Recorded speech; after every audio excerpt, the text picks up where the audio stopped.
Bom, companheiros, companheiras, nós estamos iniciando agora a nona aula do nosso módulo 3. O nosso tema de hoje, as fake news nas redes sociais. Com esse companheiro que todo mundo já conhece, que é o Fábio Nin, e que agora, a partir de agora, fica por conta de vocês. Fábio, a bola é sua.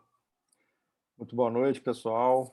Boa noite, Ernesto. E obrigado aí por fazer a operação da sala, né, que é um trabalho que às vezes aparece pouco, mas que é tão importante para o bom funcionamento das aulas.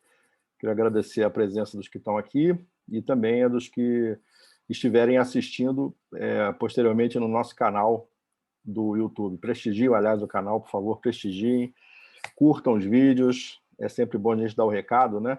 É muito importante que o nosso povo prestigie os canais e os eventos, né, que são feitos, né, pelo nosso campo, especialmente porque essa é uma área sensível que a gente atualmente vem perdendo feio, né, tomando de goleada.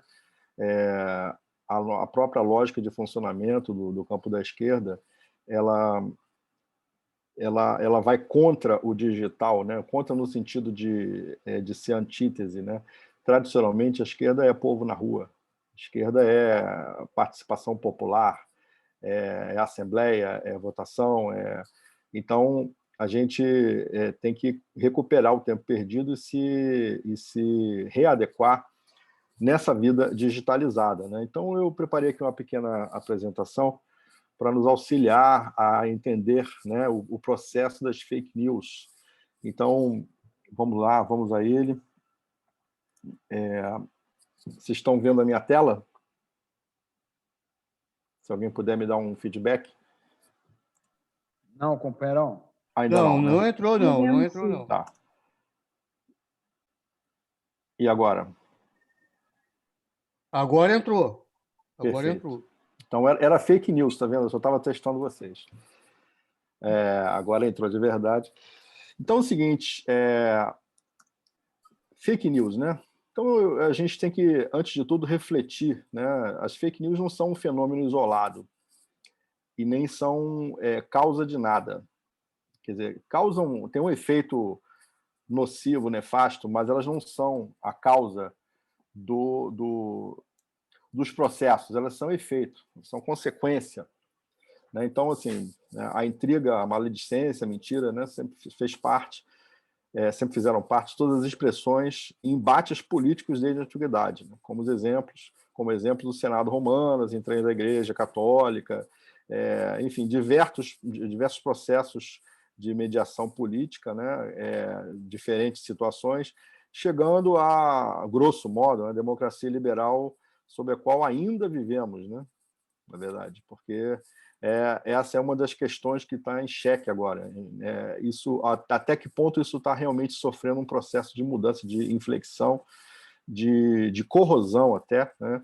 O que causa uma grande instabilidade, né? É um modelo sobre o qual nós temos vivido, é um modelo de organização da sociedade, que agora está sofrendo um processo acelerado de mudança, de corrosão, talvez, né, em direção a um outro sistema que ainda não está totalmente formatado e sujeito a todos os embates internos, né, do sistema, né? Só que hoje toda a lógica é mundial. Tudo que nós fazemos, todos os sistemas políticos hoje, eles tendem a ser mundiais, porque o capitalismo é totalmente globalizado, né? Assim, totalmente, pelo menos na questão econômica, financeira, né? Está muito, muito interligado. E então os movimentos políticos e sistêmicos, eles tendem a ser hegemônicos. Então a briga é pela hegemonia, digamos assim, né?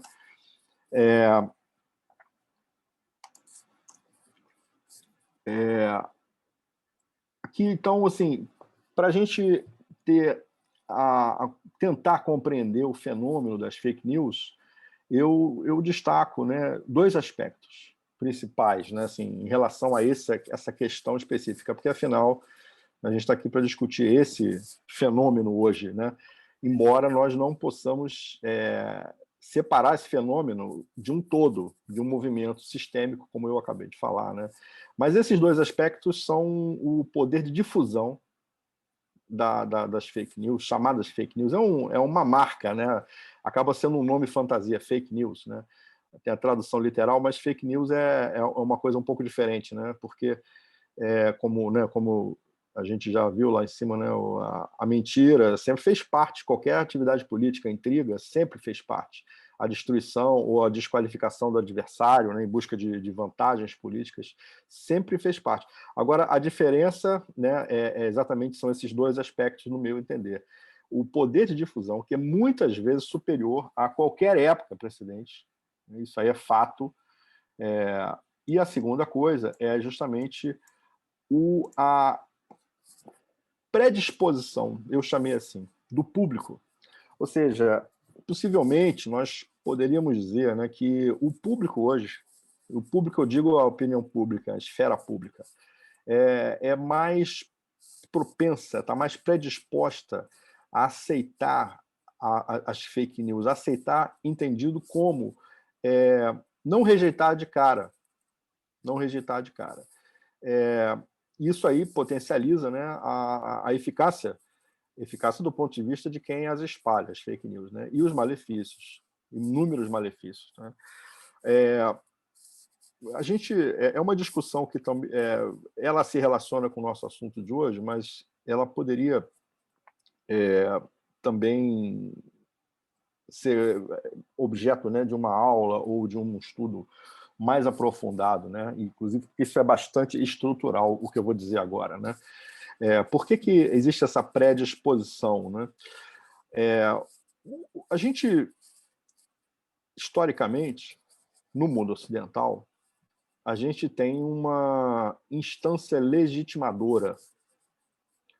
Instância legitimadora entendida como aquela instituição que vai dizer com a força da autoridade, dizer o que é certo e errado, o que é justo e injusto, o que é falso e verdadeiro. Que, historicamente, no mundo ocidental foi a Igreja Católica. A Igreja Cristã, a partir da Reforma também, a religião foi a grande instância legitimadora, acima de todas as instituições. Isso acho que é inegável. E é muito importante, se a gente pensar sistemicamente, né, uma coisa mais estrutural, que essa autoridade legitimadora ela tem uma importância enorme em toda a vida social, nas relações sociais, econômicas. E essa instância legitimadora ela acabou sendo substituída, em boa parte, pela ciência, a partir justamente das revoluções francesa, industrial, em que poderia ser uma revolução inglesa. Essas revoluções poderíamos chamar de revoluções burguesas ou revoluções liberais, no sentido de separar, né, a igreja do Estado. Todas essas mudanças, né, a gente pode denominar de várias maneiras, mas todas essas mudanças que ocorreram no final do século XIX, com a era no século XVIII, com a era das revoluções, substituíram, né, essa instância legitimadora da religião para a ciência. Então, a ciência se transformou na grande instância legitimadora da vida social, inclusive no aspecto moral, o que é certo ou errado, o que é falso ou verdadeiro. Até o senso comum demonstra quando a gente fala assim, não, isso aqui é provado cientificamente. Acabou a discussão. Bom, acabou até algum tempo atrás. Porque se nós olharmos o nosso entorno, nós fizemos um pequeno exercício de memória recente, nós vamos perceber que essa, digamos, lei, ela já não é mais tão avassaladora, tão definitiva e tão válida, né, quanto há 5, 10 anos atrás. né? 15 anos atrás, isso aqui é cientificamente provado, não tem discussão, isso é senso comum. Porém, o que está vindo aí? Será? Isso aí é uma especulação, é uma coisa que tem que ser objeto de uma discussão aprofundada, que não caberia aqui na aula, né? Eu estou só mencionando isso aí para introduzir o assunto, né? Será que hoje o que é mais o ganha mais assim, que tem esse poder legitimador, será que é uma não legitimação no sentido de que o que pode ser mais legítimo do que a ciência para provar, né? A ciência vem da experiência. A ciência ela foi consagrada por muitos séculos de evolução, né, da experiência social humana. A ciência foi consagrada porque ela vem da experiência, né, com base na filosofia, na dúvida, a resposta que cria mais dúvidas, né, sempre seguindo a lógica da filosofia. Agora, só que isso está perdendo força. Então, assim, um exemplo disso inclusive, um assunto do dia, né, ou da semana, a pesquisa recente que demonstrou que no Brasil 20%, 22%, se não me engano, ou seja, quase um quarto dos brasileiros acredita que a Terra é plana. Essa pesquisa saiu há pouco tempo, e mais 56% acredita seriamente que os hospitais estão sendo remunerados para mentir sobre os números da epidemia, inflar os números. Tem outros dados estarrecedores nessa pesquisa. Agora eu não me recordo o nome da pesquisa, mas no final da aula, nos debates, a gente pode até esclarecer isso aí. Então, o que é isso, né? Isso eu chamo de caos cognitivo. Eu e outras pessoas, né? É um caos cognitivo por parte da esfera pública. Eu vou chegar lá, nessa parte do caos, mas eu vejo esses movimentos de terraplanismo, negação das vacinas, né? No-Vax, é um movimento nos Estados Unidos que tem esse nome, a negação do caos climático, mesmo que todos os cientistas, ou boa parte dos cientistas do mundo, reforce essa condição de um caos climático que se aproxima velozmente, ou então a negação do impacto da perda da biodiversidade, ou alguns acreditam que enfim, que o homem não foi à Lua. Assim, esse negacionismo, a gente pode chamar assim de negacionismo, eu vejo esses fenômenos como se interrelacionando, como uma espécie de vírus, né? Fazendo até uma metáfora com o nosso tempo atual, vírus de negacionismo, minando e corroendo. Aqui no estádio do Gama. Acho que tem alguém com a. Acho que tem alguém com a. Acho que é o Matheus, né, Matheus? Está com o microfone aberto aí, se você puder fechar, eu agradeço muito. Então, esses movimentos são como vírus que infectam, né, o organismo social e contribuem para essa corrosão da legitimação da ciência, do poder legitimador da ciência. O que está vindo aí? Será que é o que tem mais curtidas, o que ganha mais repercussão? A gente não pode esquecer que as grandes plataformas tecnológicas, né, das redes sociais, elas são hiper concentradas. Talvez nenhuma atividade empresarial seja tão concentrada como as chamadas Big Techs, né? Então, elas estão agora exercendo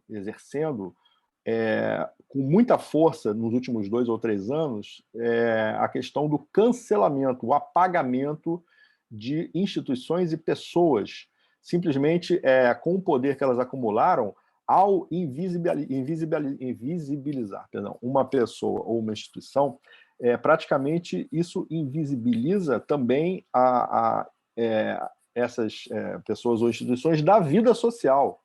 Então, assim, será que essa legitimação da vida social que é detido pela ciência, será substituído por algo como o grande poder das redes, o que realmente as pessoas conseguem ver? Não sei. É só uma ideia que eu estou lançando, que eu acho que tem relação com a questão das fake news. E vejam só antes de passar para o próximo assunto, essa legitimação da ciência não, de forma alguma, deixa de estar sujeito às pressões políticas, às distorções, à briga pelo poder, à guerra do poder, inclusive até a luta de classes, né? A ciência ela pode ser usada de uma forma muito perversa, né, para justificar.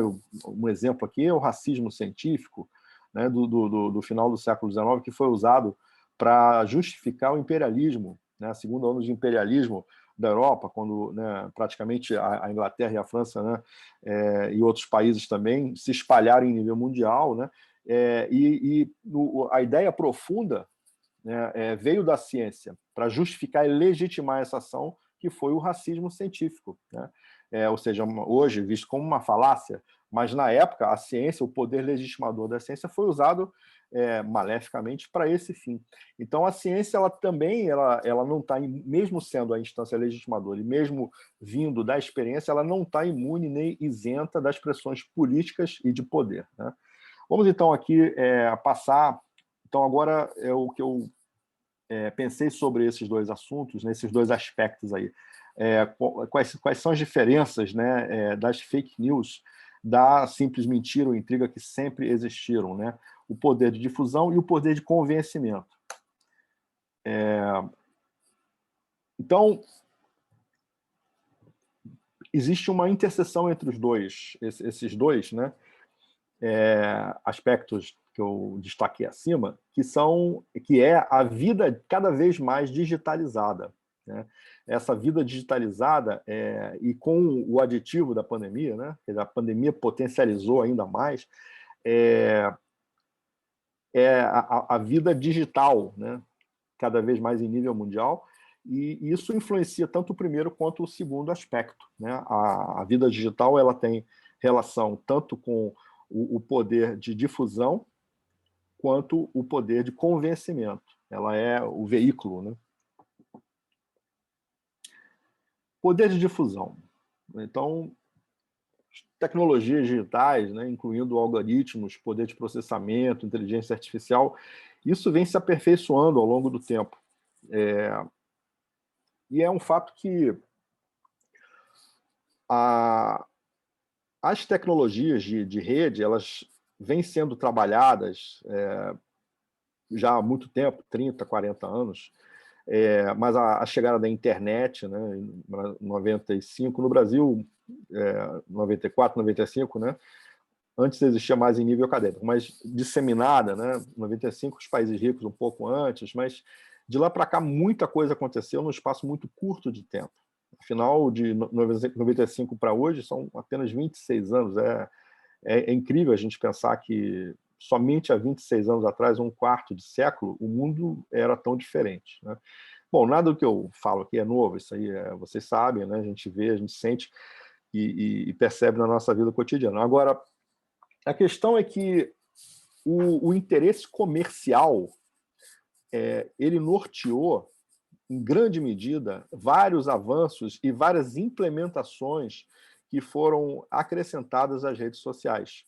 Essa propaganda subliminar, os algoritmos que, aperfeiçoados cada vez mais, eles, até os caciques aí das redes sociais até dizem, né? Às vezes o algoritmo nos conhece melhor do que a nós mesmos, né? Porque, então, isso é usado, né, para ver nossos hábitos de consumo e tal. E isso cada vez mais é presente na nossa vida, e os próprios aparelhos celulares, que são a grande porta de entrada, né, desse poder das Big Techs sobre nossa existência, né, sobre a nossa vida cotidiana, os próprios aparelhos celulares, eles são já dotados a cada vez mais de mecanismos de controle de vigilância. Agora, é interessante que boa parte das pessoas é indiferente a isso, porque a propaganda oficial diz que isso é um interesse puramente comercial, né? Puramente comercial, e nós sabemos que do interesse comercial, da vantagem comercial para a vantagem política, é um pulo. E isso, então, foi sendo cada vez mais utilizado como uma arma política. Esses avanços tecnológicos, né? esses algoritmos, o poder de processamento cada vez maior, a inteligência artificial e uma série de outras coisas, né? E a própria lógica interna das redes sociais, que a gente sabe que na rede social a gente não consegue discutir propriamente. Discussão é presencial, ou então discussão é através de textos. Agora, na rede social é como a gente deixar um recado, né? Um bilhete na porta da pessoa, a pessoa vai lá, deixa um bilhete na nossa porta. Não existe propriamente discussão na rede social, um debate real. E a gente sabe que os algoritmos também nos colocam, os algoritmos nos colocam em bolhas, onde nós não conseguimos frequentemente interagir e às vezes nem mesmo enxergar as pessoas que pensam diferente, que acumulam likes, curtidas e postagens num outro sentido. Então, esse contato das bolhas praticamente não existe, né? Muito restrito, é rigidamente controlado, né? Agora, uma outra coisa que é importante também é que, aí já chegando no nosso assunto principal, assim, é que a mentira ela rende mais engajamento. E o que é o engajamento? O engajamento é a interação que o usuário faz dentro da rede social, seja dando like, interagindo com comentários, postagens, postando e ficando nas redes sociais, né? Quanto mais tempo nas redes sociais, maior é o lucro das plataformas. E a postagem, as mentiras, as postagens que são deliberadamente mentirosas, elas têm uma visibilidade muito maior. Tem uma frase do escritor americano Mark Twain que fala: a mentira dá uma volta ao mundo enquanto a verdade está apenas calçando seus sapatos. Só que hoje, com a velocidade das redes sociais e de tudo que a gente está falando, acho que a mentira dá várias voltas ao mundo antes que a verdade possa terminar de amarrar seus sapatos para sair em campo.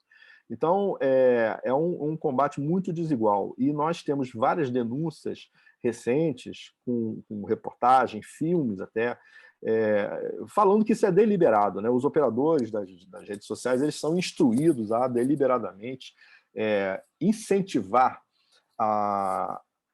as postagens as postagens falsas, né?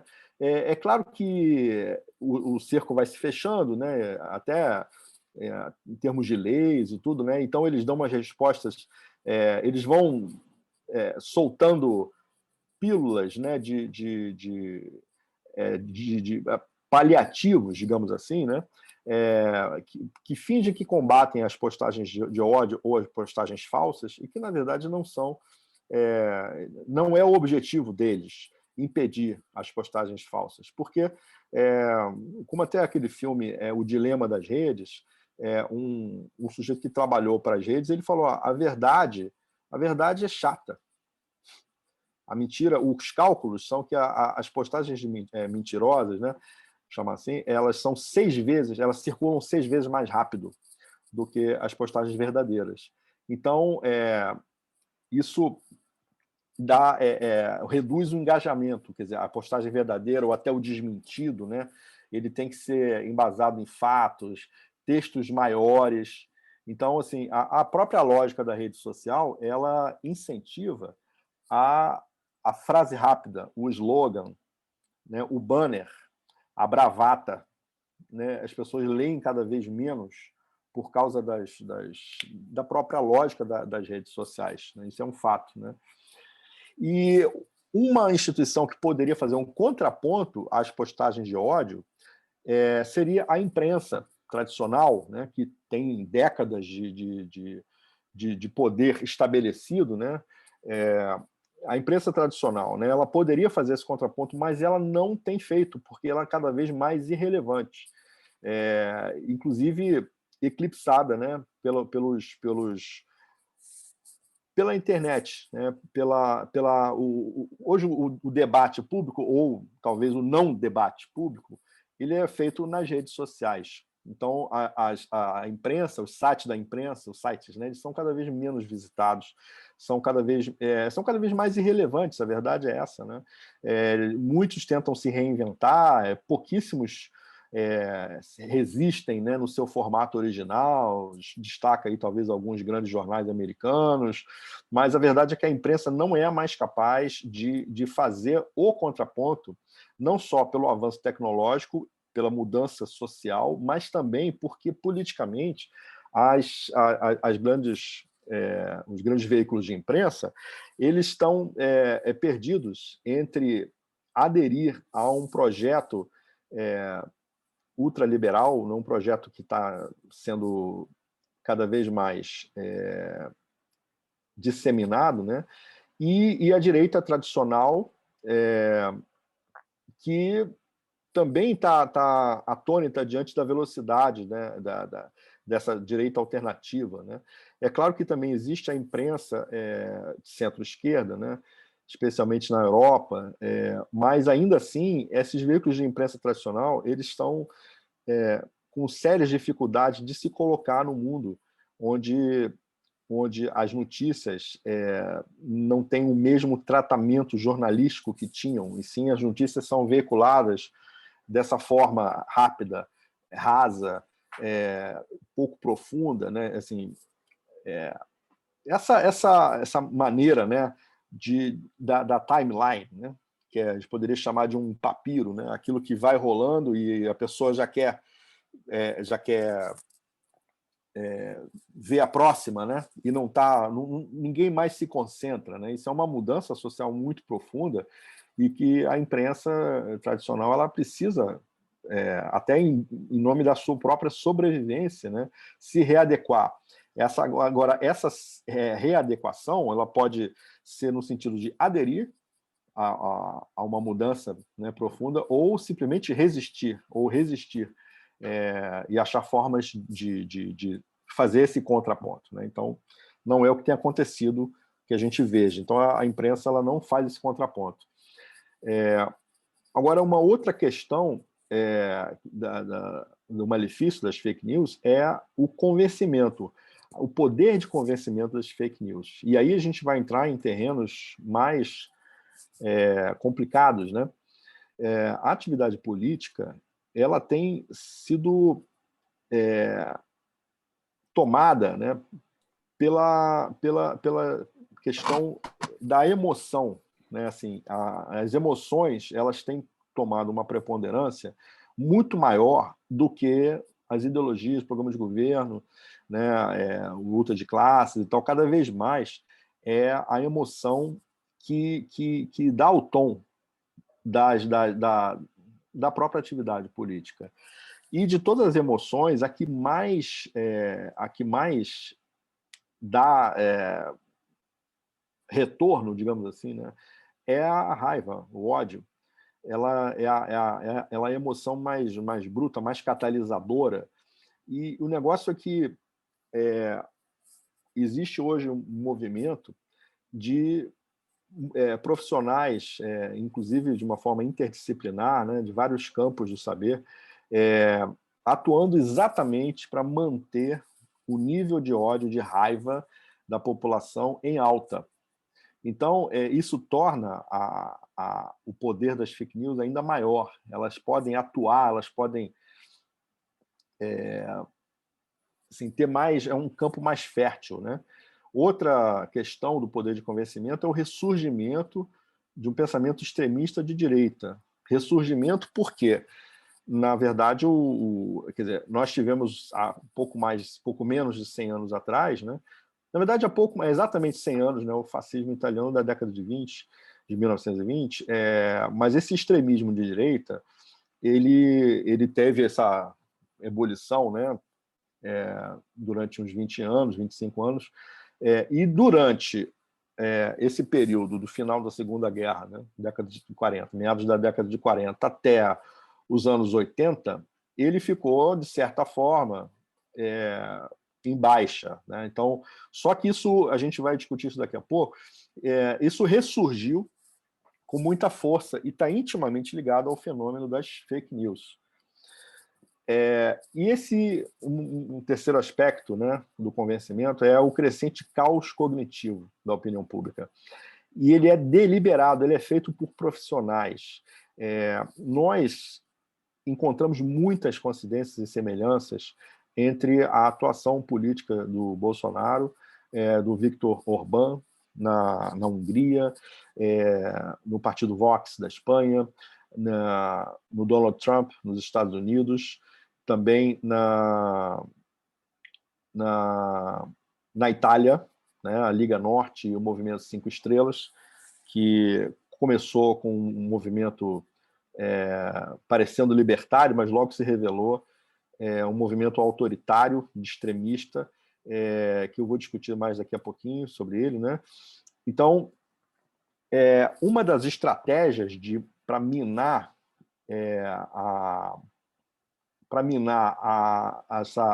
o ordenamento da sociedade é atacar o politicamente correto, atacar o natural repúdio que as pessoas têm ao ódio explícito, seja ele ódio racial, ódio xenófobo. Então, a atuação deles, através de inúmeros sites e publicações e uma série de ações até psicológicas, no sentido de naturalizar o extremismo. Então, um livro muito interessante que nós temos, que eu consultei, que eu acho que vale muito a leitura, é um livro muito importante, que é Os Engenheiros do Caos, do Giuliano da Empoli. O Giuliano, ele analisa justamente vários aspectos da atuação dessas lideranças de extrema-direita, né? Como eu falei, da Hungria, né? do Brasil, dos Estados Unidos, da Espanha, e na Inglaterra também, eu não citei agora, o Brexit, né? Aquele movimento de saída da Inglaterra da União Europeia.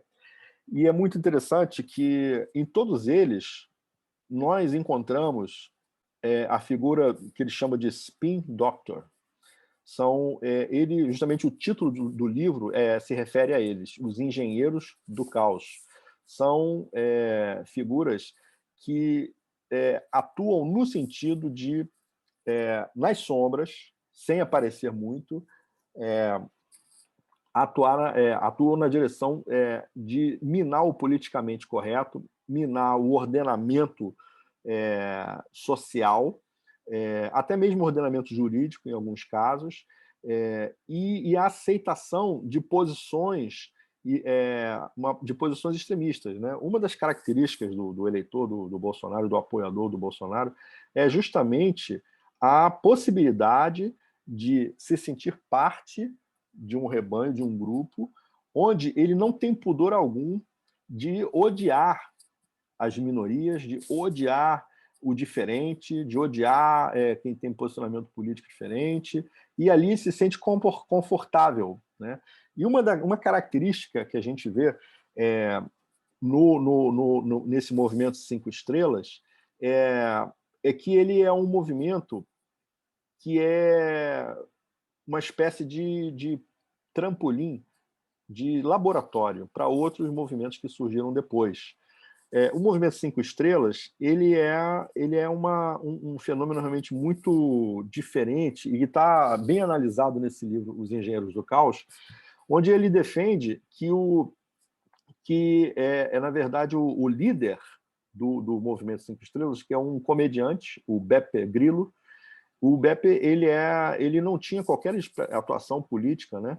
E ele, na verdade, ele é como se fosse um avatar, segundo o Giuliano da Empoli. Ele é como se fosse um avatar. Então, ele foi contatado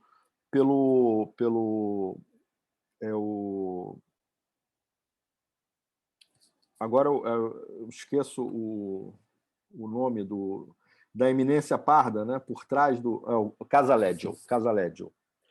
É o Gianroberto Casaleggio. Ele é um spin doctor, ele é um dos engenheiros do caos.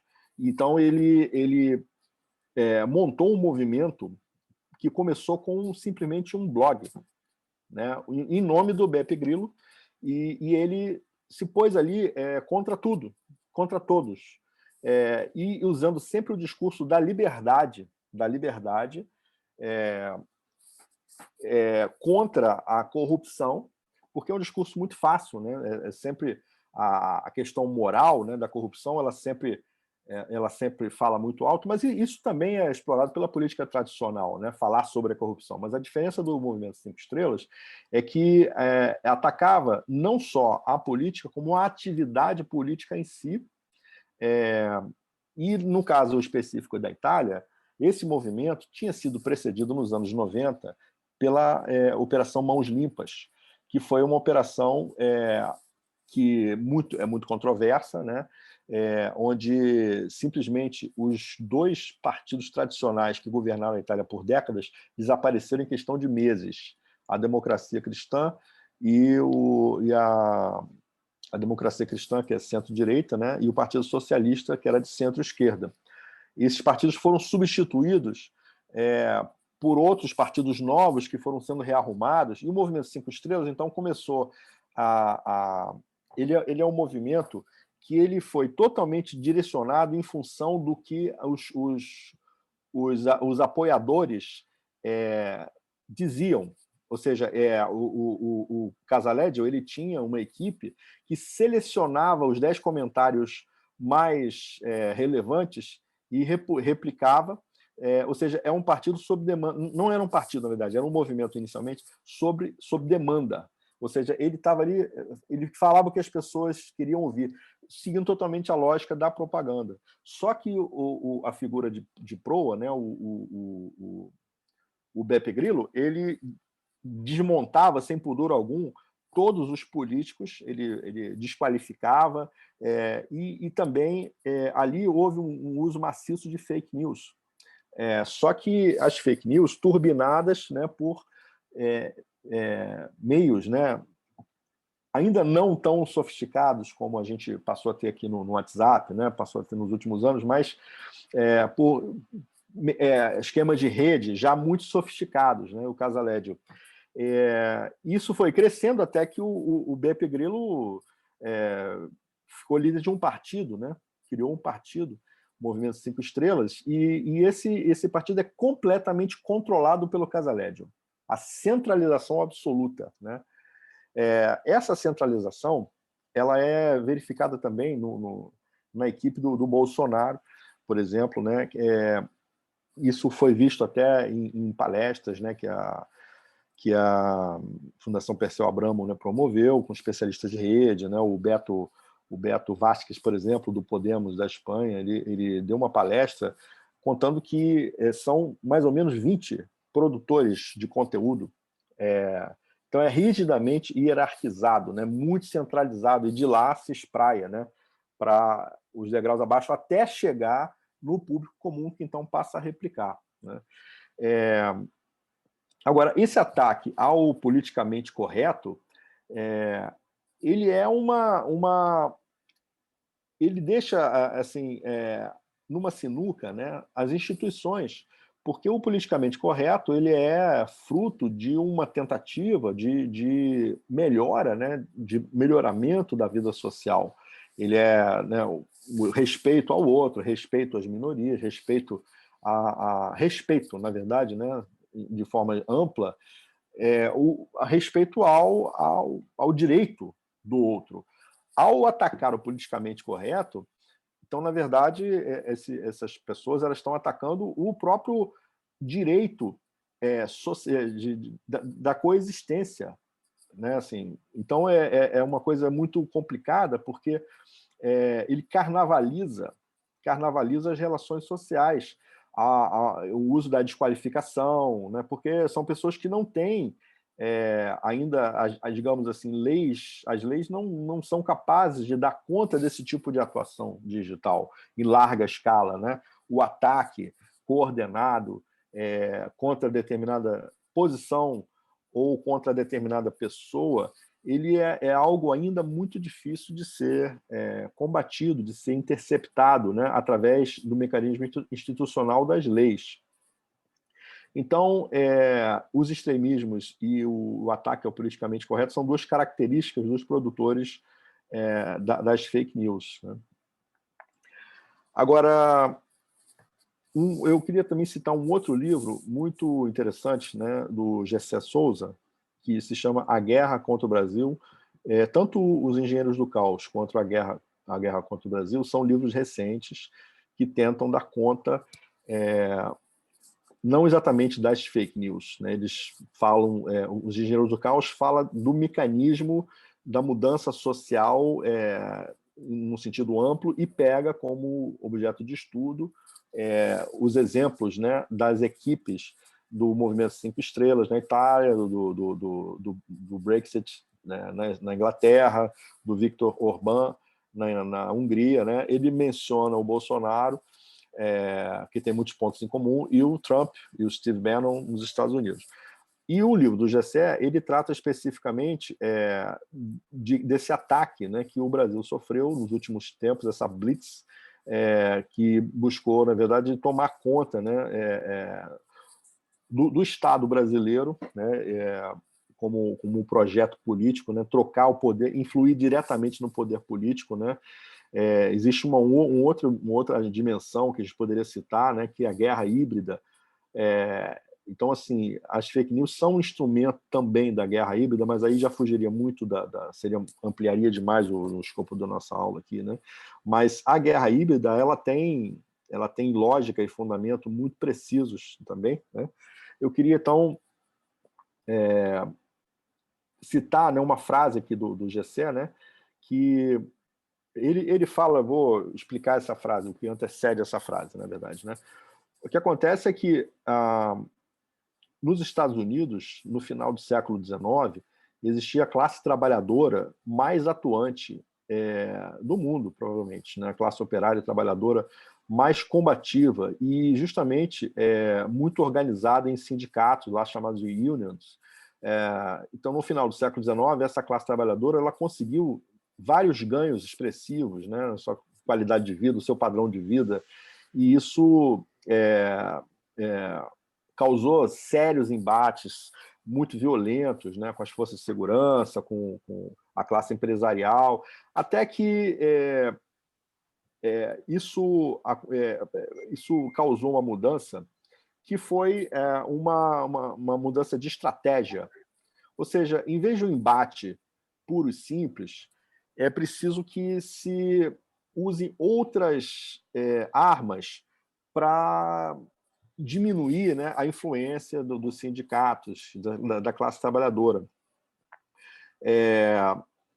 Então, isso lentamente, né, foi sendo montado através de ideias muito precisas, né, que foram buscadas na academia, ideias de um saber multidisciplinar, sociólogos, antropólogos, psicólogos.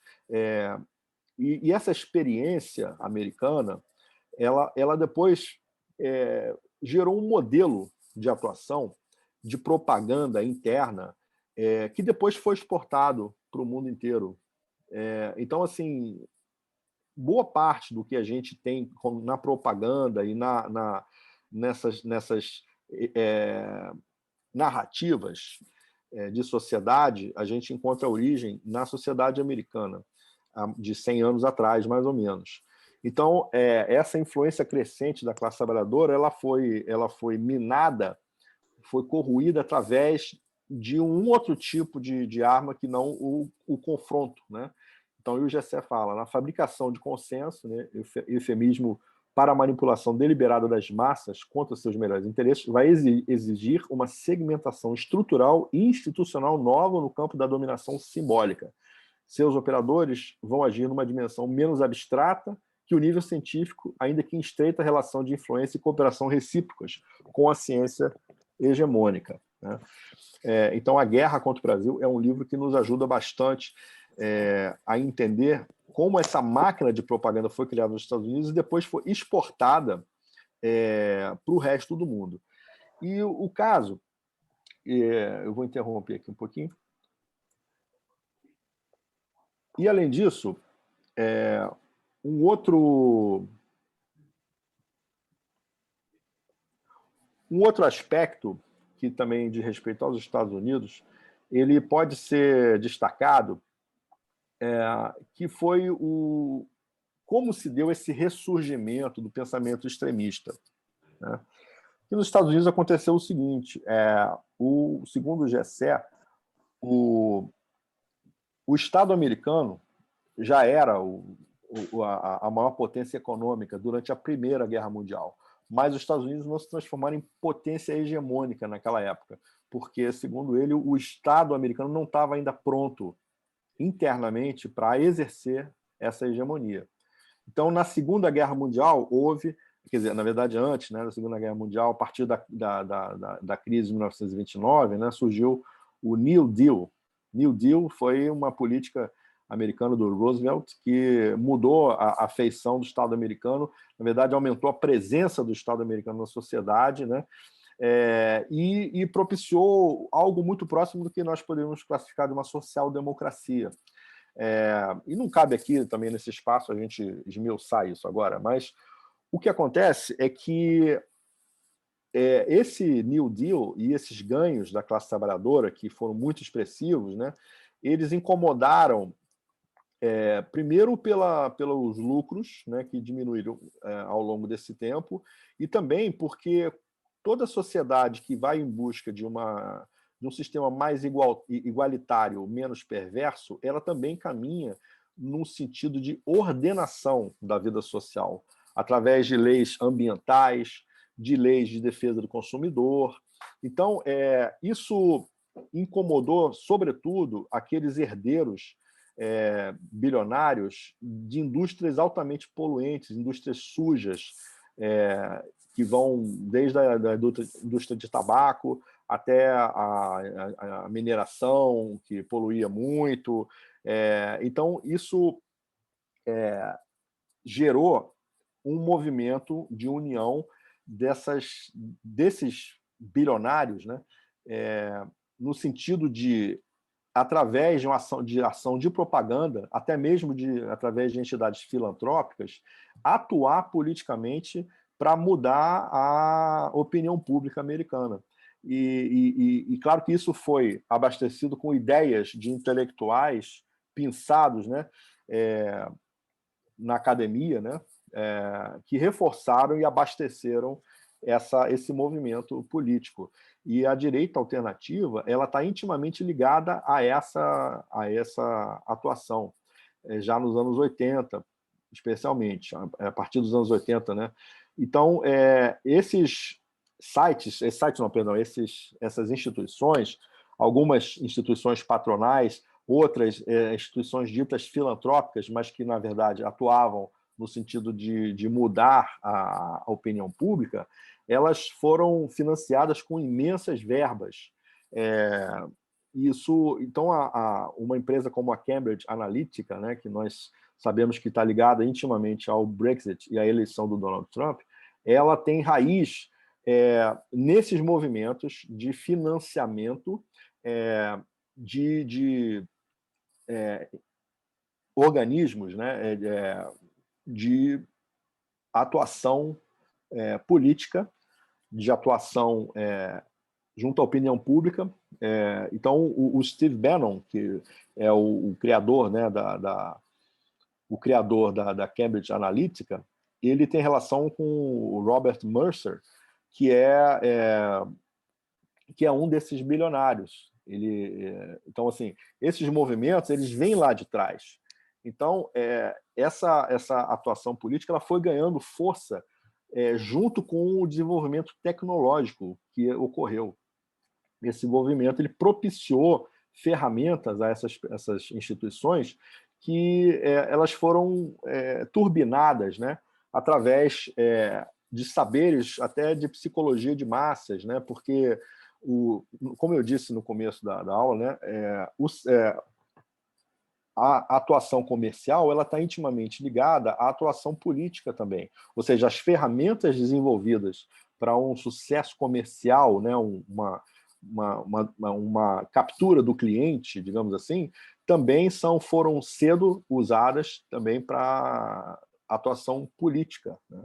Então, essa concentração das Big Techs, essa concentração empresarial nas mãos da Big Tech, ela é usada, né, como atuação política também, de forma que torna-se muito difícil, no momento, a gente conseguir combater as fake news.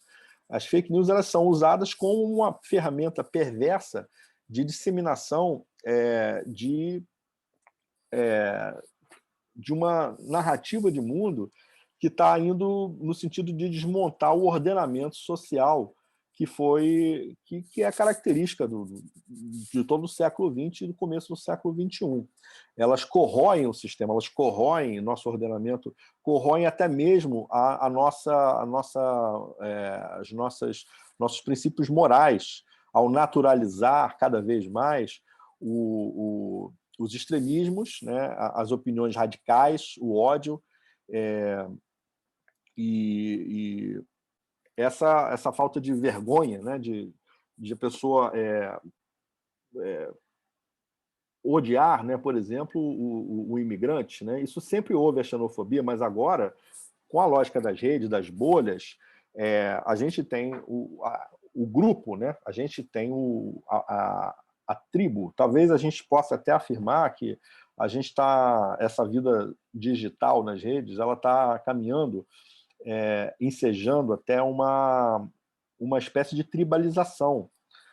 O pertencimento, né, que a gente foi levado, né, a ter, né, em muitas coisas, ele está sendo tribalizado, está sendo pulverizado, né? E essa tribalização, ela na verdade, ela está sendo coordenada, está sendo direcionada por pessoas que detêm as ferramentas tecnológicas para saber de forma invisível, né, de forma imperceptível, juntar as tribos e direcioná-las de acordo com seus objetivos. Isso é feito, por exemplo, que é feito pelo Movimento 5 Estrelas, pelo Casaleggio, que já até faleceu, né, o filho dele continua no comando.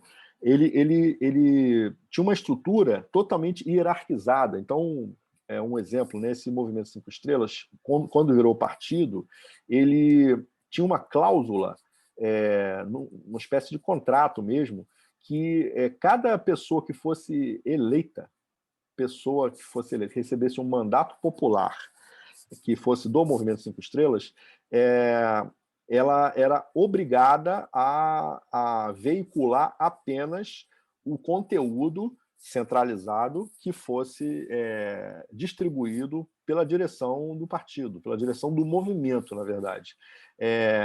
E, inclusive, chegava ao cúmulo de ter que fornecer para o partido a senha do seu Facebook, a senha do seu... não sei se o Instagram estava... na época, se ele estava válido ainda, já existia, mas, enfim, o Facebook e o correio eletrônico e tal.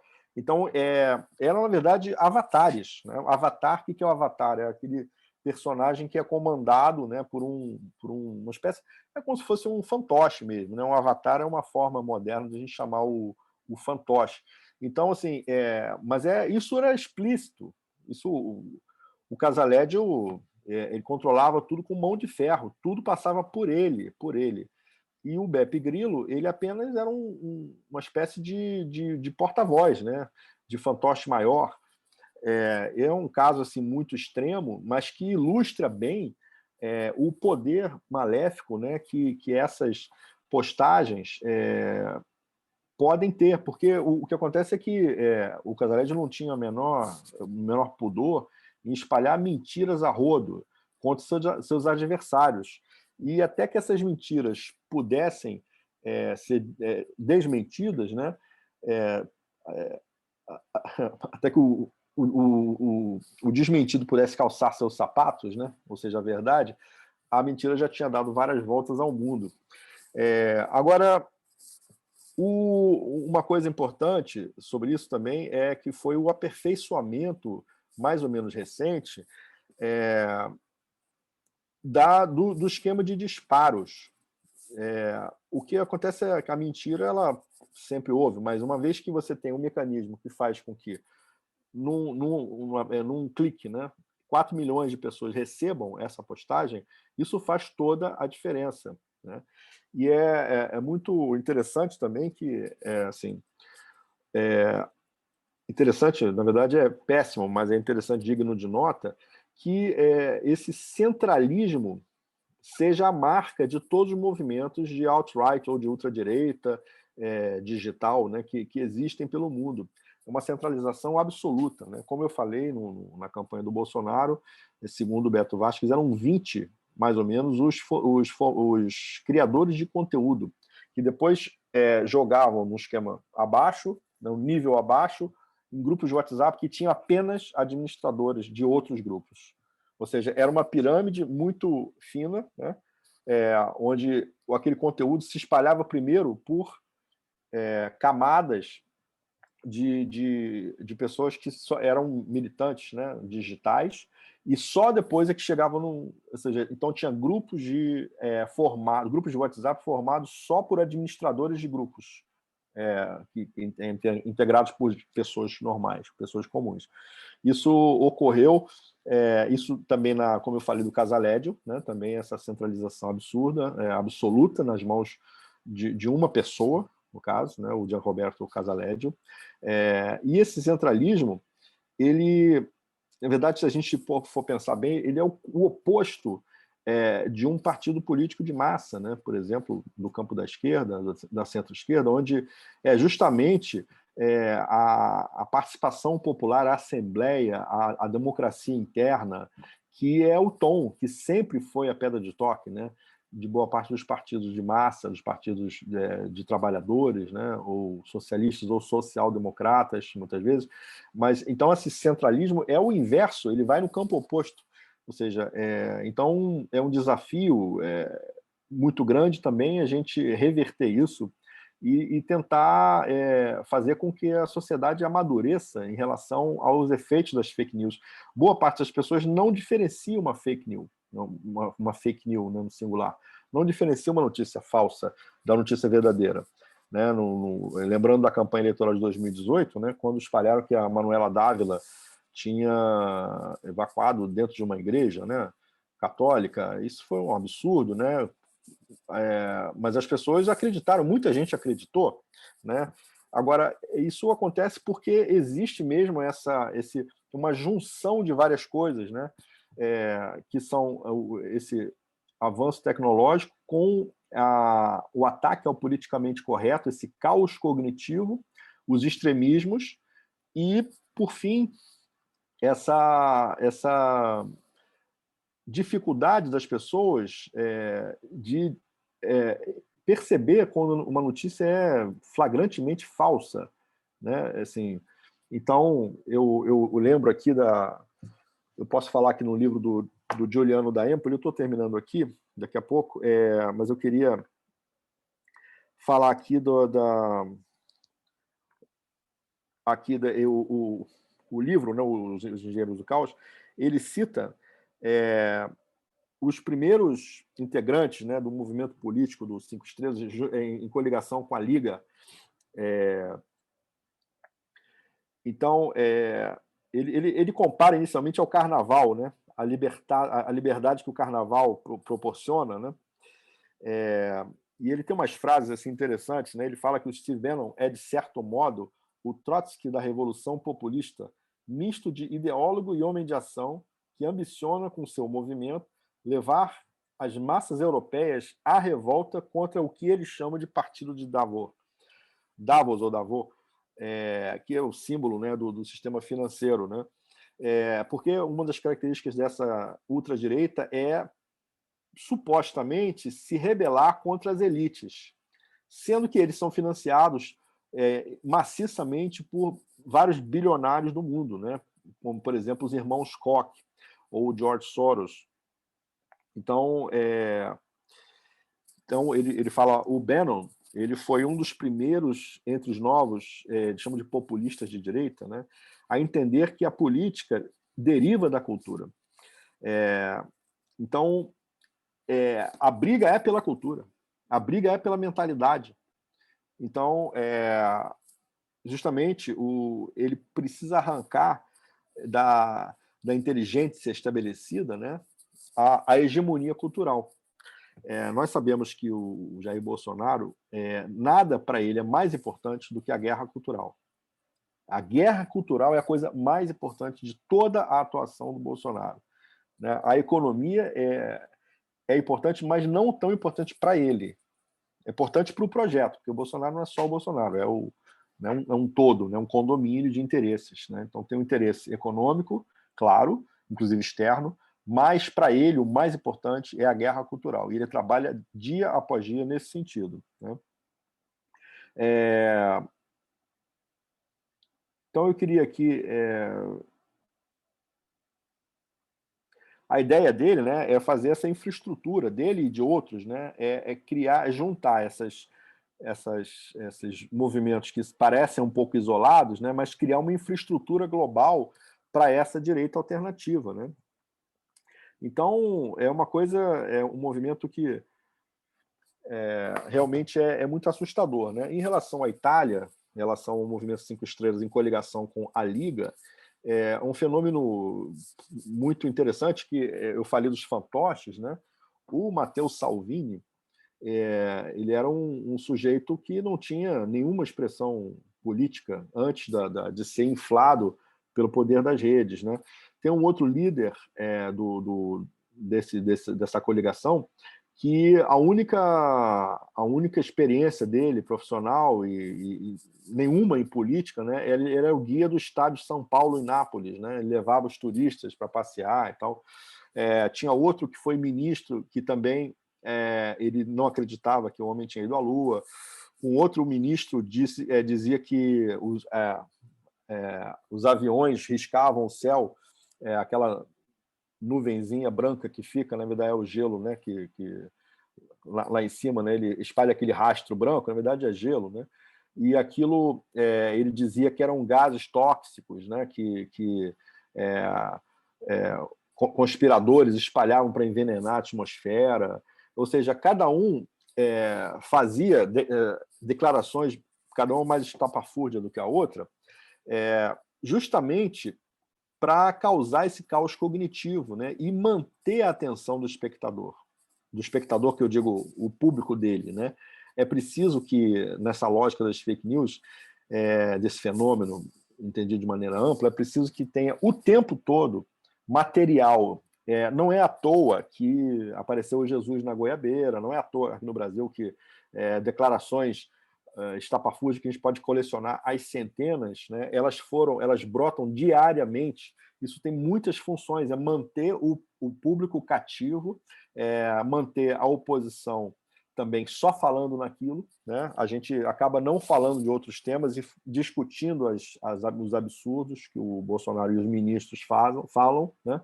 Então a gente vê um modus operandi, um modelo muito parecido entre Brasil e Itália, tem uma extrema-direita na Alemanha também, está crescendo na Escandinávia, né? Entre a atuação do Trump, a atuação do Viktor Orbán, né? No caso, aí apenas um tempero regional, lá no Orbán, na Hungria, a questão maior são os imigrantes, né? Aqui talvez seja a questão de um suposto comunismo, né? Que é um perigo comunista, então eles centram a atuação deles nessa direção, né? Nos Estados Unidos tinha também a imigração, enfim, então cada um vai... Então, dar declarações estapafúrdias é parte integrante dessa maneira de atuar que é estudada, que é conduzida por profissionais com saberes interdisciplinares, né? Então, as fake news são apenas uma dimensão, até eu diria trágica, né? Dessa nova direita, né? Dessa direita alternativa, que ainda precisa ser muito bem estudada para saber qual é a real relação desse pessoal com o poder profundo do mundo, né? Que nós sabemos que está muito ligado ao sistema financeiro, como essa elite de Davos, né? Ela é usada, ela é atacada, quando, na verdade, quem sabe, né? Se eles talvez não estejam intimamente a serviço, né? Desse poder profundo do mundo, maior até do que muitos países que a gente tem, né? Assim, boa parte dos países, por exemplo, tem um PIB menor do que a movimentação anual das grandes empresas financeiras do mundo. Isso é uma tendência, né, assustadora, mas que é muito fácil de verificar. Os dados estão aí, são públicos, né? E para terminar, eu queria só falar um pouco mais, assim, rapidamente, dessa estratégia, né? Basicamente, pegando o exemplo aqui doméstico do Bolsonaro, tudo que ele fala, tudo que ele ataca, geralmente é o que ele quer fazer, o que ele vai fazer. Ou seja, tudo que ele critica, na verdade, é que esconde a intenção real de fazê-lo.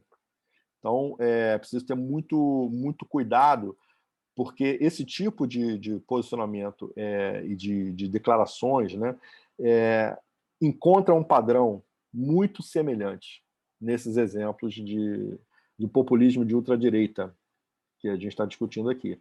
Então, tudo que o Bolsonaro fala, na verdade, tudo que ele ataca, na verdade, né, tudo que ele critica ou que cita como um perigo, né, na verdade, é o que ele quer fazer. Então, é preciso que a gente fique sempre vigilante e atento a esses movimentos. Então, acho que é isso.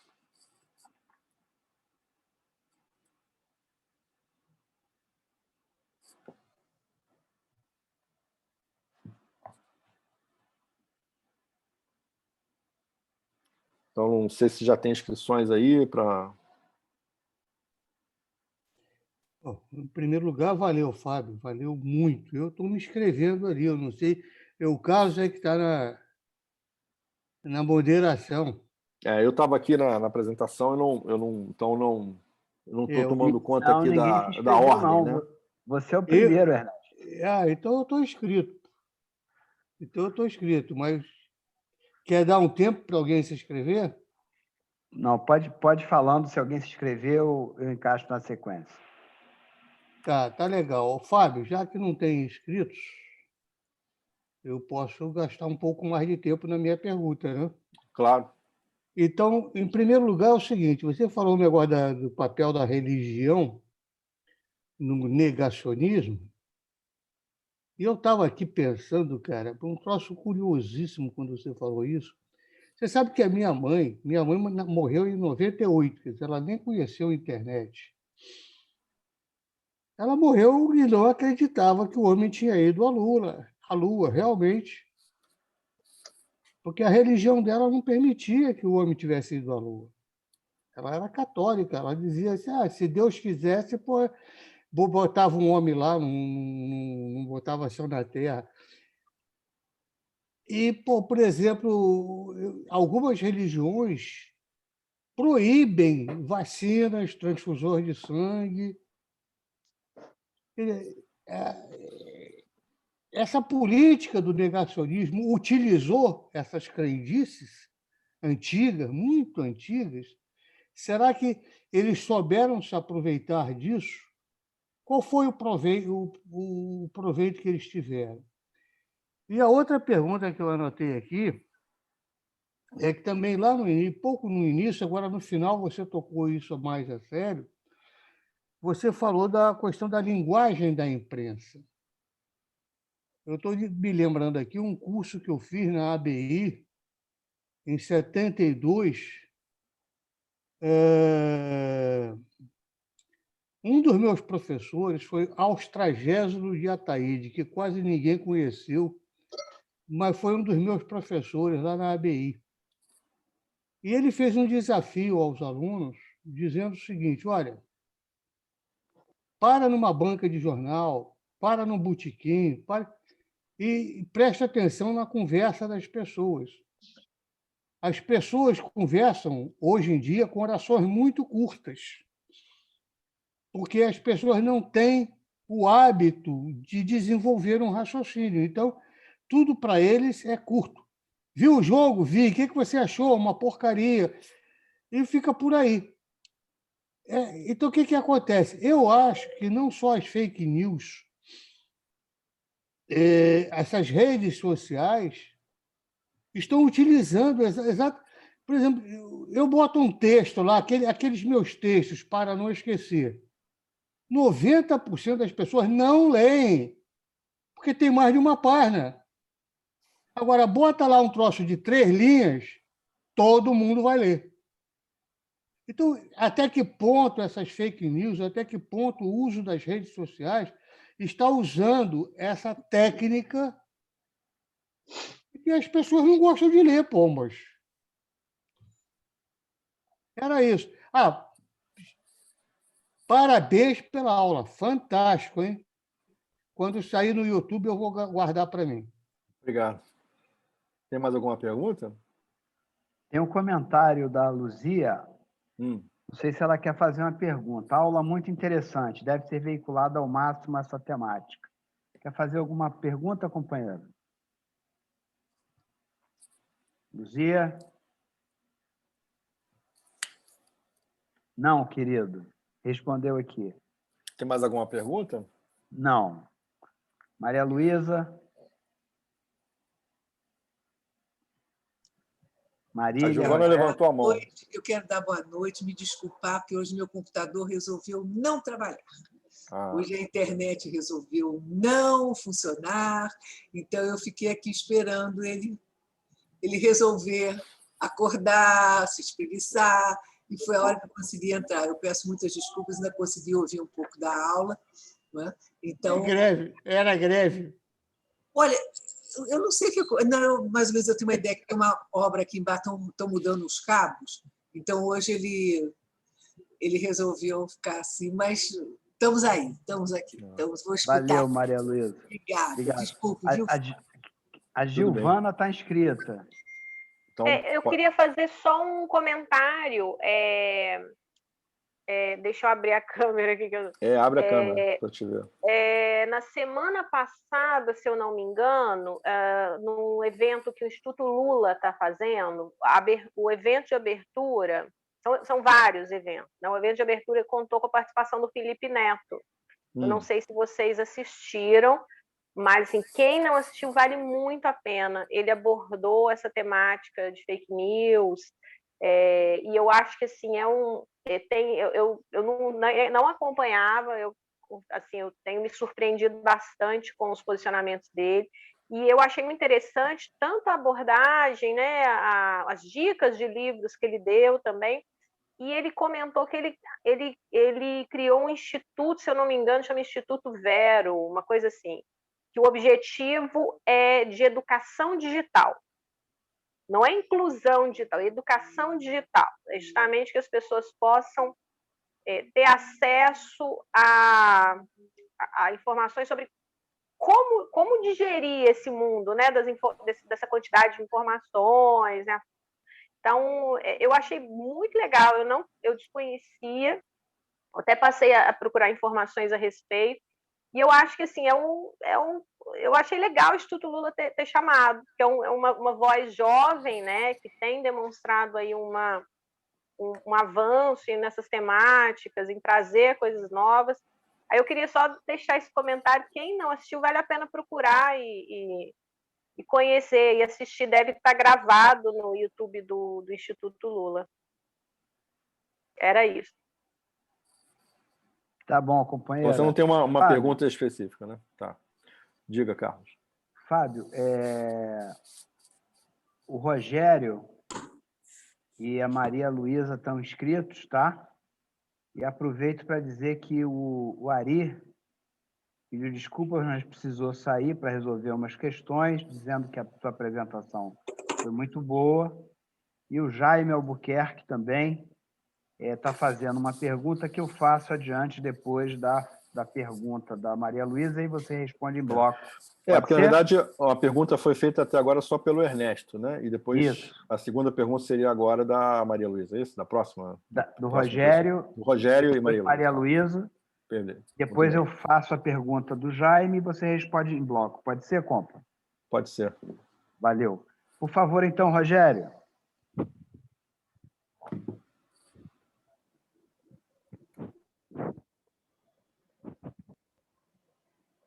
Rogério? Oi. Já estou aqui. Estava ligando o som que estava desligado. É o seguinte, eu achei muito interessante, muito rica a exposição, a aula, com questões relevantes. que merecem a nossa reflexão e merecem as nossas preocupações, inclusive, também.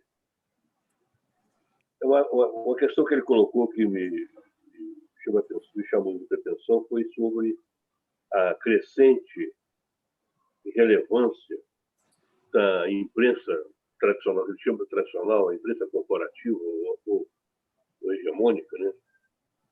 Na esfera pública, na atualidade. A presença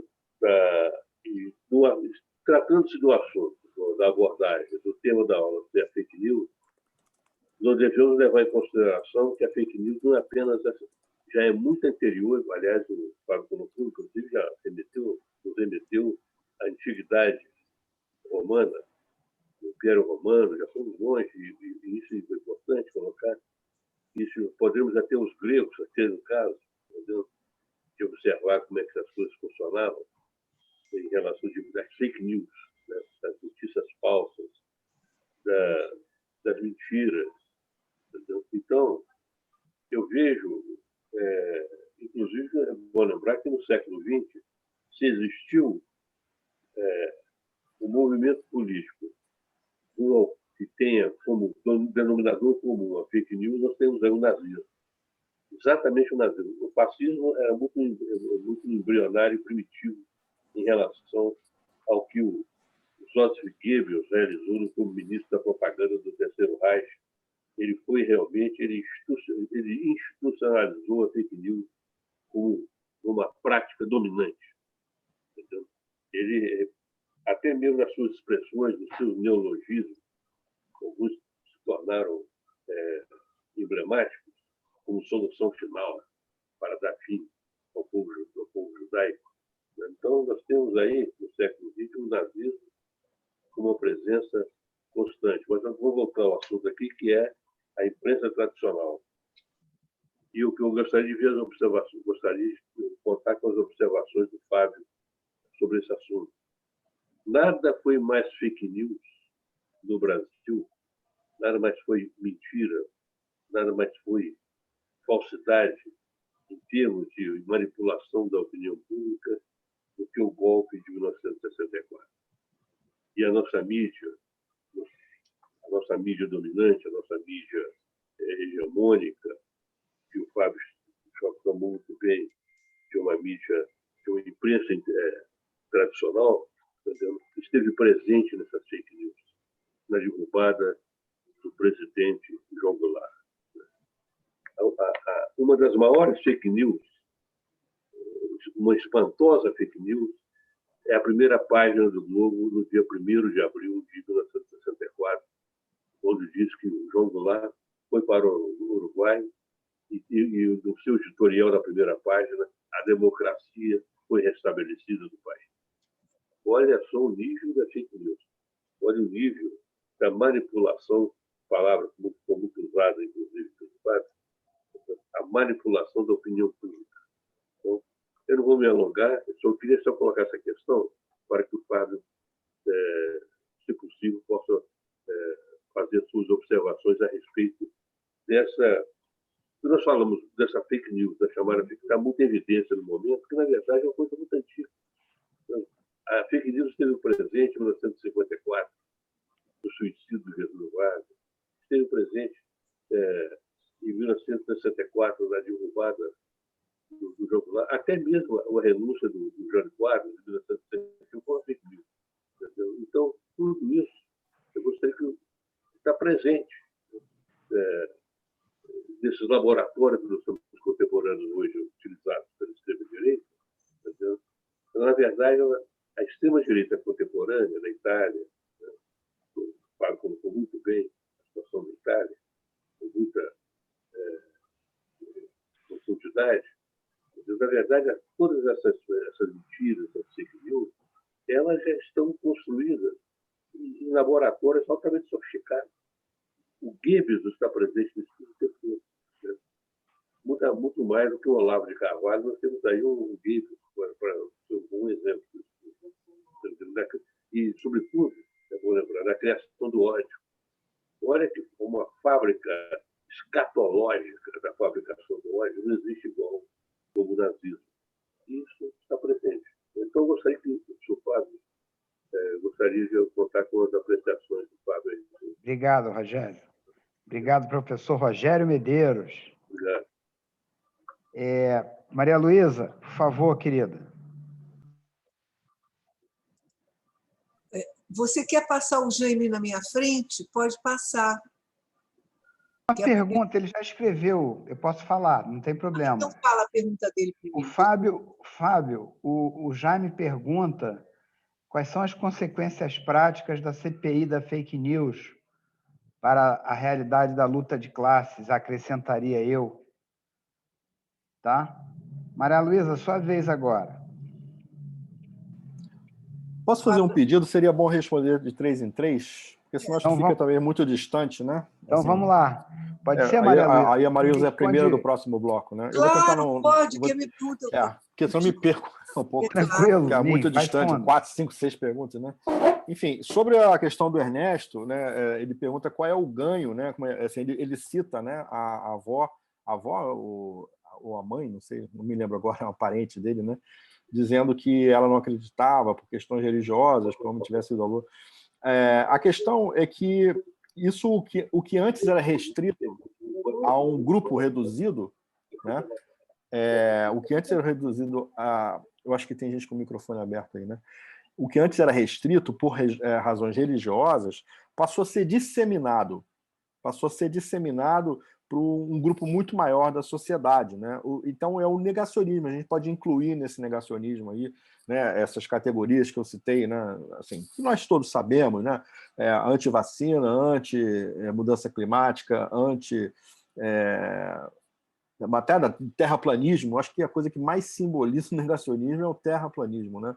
E eu noto que voltando à pesquisa aqui, se alguém puder me ajudar aqui até a pesquisa, qual foi a instituição que promoveu a pesquisa, né? Mas é assustador perceber que cresceu o número de pessoas brasileiras, cidadãos brasileiros, que acreditam que a Terra é plana. Se não me engano, a última pesquisa que eu vi a esse respeito foi um percentual de 15%, que já é absurdo, né? 1 em cada 7 brasileiros. Agora, a gente tem 22%, que a Terra é plana, que é a própria negação de tudo, né? Nem só da ciência, né? Enfim, então, eu acho que, na verdade, são técnicas que são usadas com um sentido, vários sentidos, mas acho que o principal é o caos cognitivo. É preciso que se semeie o caos, né? Esse da Empoli, né? Ele titula o livro dele como Engenheiros do Caos, porque o caos é algo muito importante. É preciso que se promova o caos como estratégia de luta, porque, na verdade, o que está em jogo, na minha opinião, é uma mudança sistêmica no eixo de poder. Não é simplesmente um grupo que se alterna tendo as mesmas características, né? É uma nova maneira de encarar o poder, talvez um poder mundial, né? Nós não temos uma governança mundial. A ONU não é uma governança, a ONU é um fórum. As Nações Unidas são um fórum. Apesar de existir o Conselho de Segurança, né, os membros permanentes, que é uma espécie de governança, né, porque ele tem o poder de bloquear, de vetar, né, resoluções, mas a ONU em si não é uma governança mundial.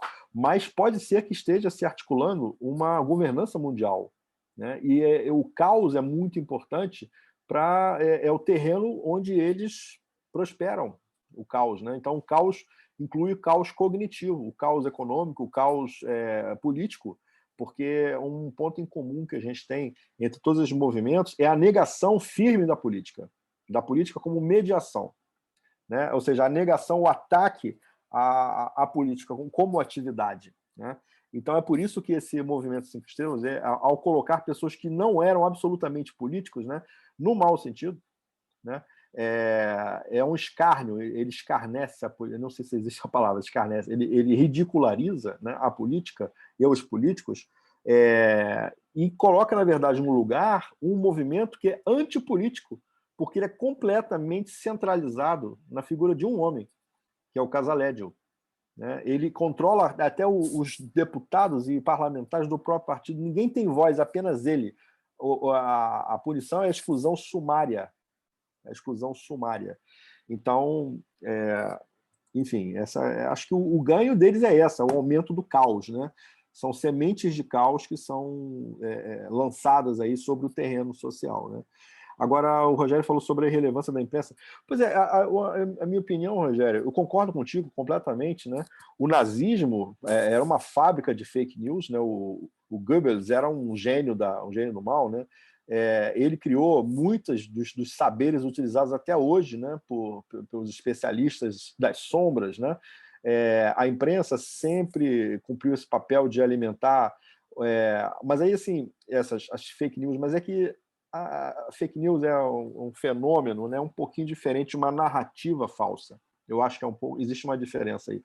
Você jogar uma fake news, né, uma coisa flagrantemente falsa, é diferente, não seja melhor ou pior, mas é diferente de apoiar e disseminar uma narrativa falsa.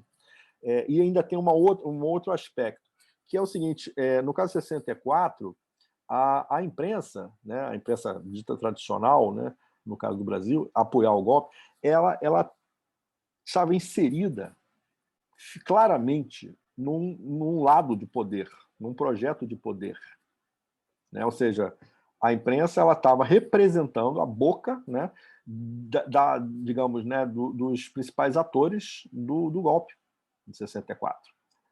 E é diferente de hoje, porque a imprensa tradicional ela está, na verdade, ela está correndo atônita de um lado para outro, na minha opinião, entre uma direita alternativa, digamos, né, representada pelo Bolsonaro, que achincalha a sua própria atividade, né? A gente vê o Bolsonaro demolindo os repórteres, né? Desrespeitando sob todas as formas, né? Atacando a imprensa, a própria atividade da imprensa, né? E, ao mesmo tempo, essa imprensa se vê obrigada a apoiar o projeto econômico do Bolsonaro, porque, afinal, era o projeto que a imprensa vinha defendendo no café da manhã, no almoço e no jantar, né? Ou seja, a aliança, pegando a Globo como símbolo, mas não só a Globo, a aliança da Globo não é com o Bolsonaro, é com o Paulo Guedes, né? Então, assim, ela tem que esculpir uma narrativa que seja, que ela reaja minimamente aos ataques, né? Eu falo Globo lixo, né, etc., e denunciar as barbaridades, mas, ao mesmo tempo, apoiar o seu projeto econômico, né? Porque a própria imprensa, ela toma de goleada, né? Ela toma de goleada das redes sociais, né? Eu vou dar um exemplo aqui, o Geraldo Alckmin foi o candidato, se não me engano, em 2018, teve o maior tempo de televisão, e ele perdeu de goleada também. Na campanha do Bolsonaro, que ele se gaba de ter sido muito barato, na verdade, ela foi feita todas as redes sociais, com os disparos de WhatsApp, disseminação maciça de fake news, né? E todas aquelas coisas que foram contadas pela Patrícia Campos Mello no livro dela, né? A Máquina do Ódio, né? Então, a imprensa, eu acho que naquela época, né, de 64, ela tinha lado, sabia claramente qual era o seu lado, qual era a parte naquele latifúndio, né, parafraseando o João Cabral e Melo Neto. Agora, modernamente, agora, né, nesses nossos dias, acho que a imprensa tradicional ela está em várias encruzilhadas, né? O próprio funcionamento das redes, onde, por exemplo, há talvez 2 anos atrás, a Folha de São Paulo tomou uma punição do Facebook. Basta um comando que o Facebook, por exemplo, pode cancelar a página de um grande veículo de imprensa. E hoje, um grande veículo de imprensa tradicional não pode prescindir da sua presença nas redes sociais, né? Inclusive, uma briga conceitual aí é que essas grandes, lá nos Estados Unidos, por exemplo, elas estão enfrentando uma discussão jurídica pública sobre se elas são ou não são produtoras de conteúdo, produtoras de notícias. Então, elas não podem ser responsabilizadas por certas veiculações, porque elas dizem, não, nós só somos a plataforma, quem faz o conteúdo são os outros, a gente só disponibiliza. É uma espécie de lógica de Uber, talvez, né? Nós Não somos o serviço, nós somos intermediadores. Só que, na verdade, nós sabemos que elas produzem também conteúdos e facilitam, elas direcionam com as engrenagens muito ajustadas, né, as postagens de ódio, as postagens radicais, né, e combatem, por exemplo, uma nudez de um seio, de uma indígena, né, ou então de uma mulher amamentando. Isso é vetado no Facebook, isso é, né, combatido, a pessoa é punida, enquanto eles não punem coisas horríveis, né, de extremismos ou de cenas de violência explícita. Então, eu acho que a diferença principal é essa, né, que a imprensa tinha uma posição política muito clara e hoje ela tem uma posição muito mais ambígua e veja assim, a imprensa atônita, né, porque o negócio precisa funcionar, né, e as fontes de financiamento da imprensa, elas são ainda tradicionais, né? Elas têm presença nas redes, elas tentam, mas elas estão, na verdade, a reboque das redes, né? Elas têm que aderir ou numa posição subalterna, subserviente ou não, enfim, raros veículos conseguem se manter aí acima da superfície. New York Times, né, pelo gigantismo, pela tradição, eu não sou especialista nesse assunto, né? E falando sobre a questão do Jaime, né, que perguntou sobre as consequências da CPI, pois é, a CPI ela é uma das poucas chances, né, que aí eu não vou nem falar de esquerda, eu acho o campo da civilização, né, porque eu acho que a polarização maior hoje não é entre esquerda e direita, a polarização maior é entre civilização e barbárie, né, sendo a barbárie, não precisamos dizer quem representa. Então a CPI é uma chance, né, de reverter um pouco o jogo, e a minha leitura é que ela está sendo apoiada por setores da direita ou da centro-direita, ou até do campo fisiológico, porque acho que todo mundo teme, né, o crescimento exagerado do Bolsonaro, né?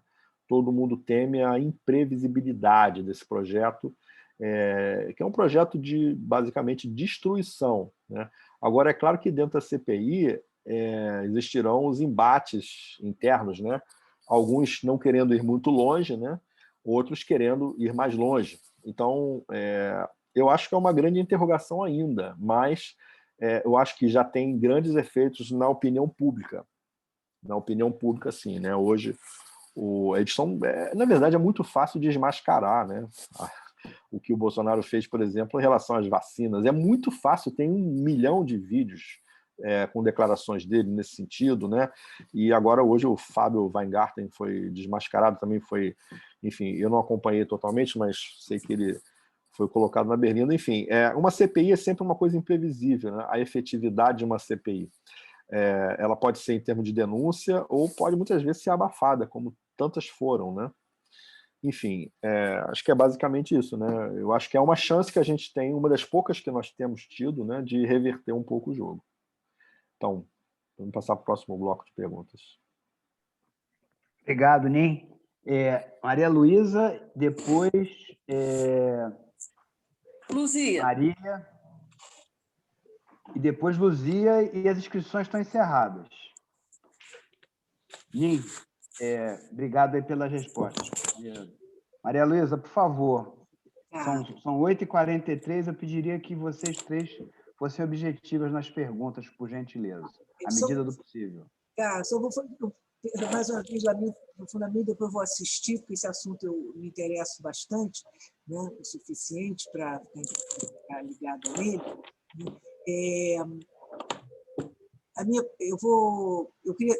Tá bom, eu vou reduzir depois a gente conversa fora, depois que acabar, né?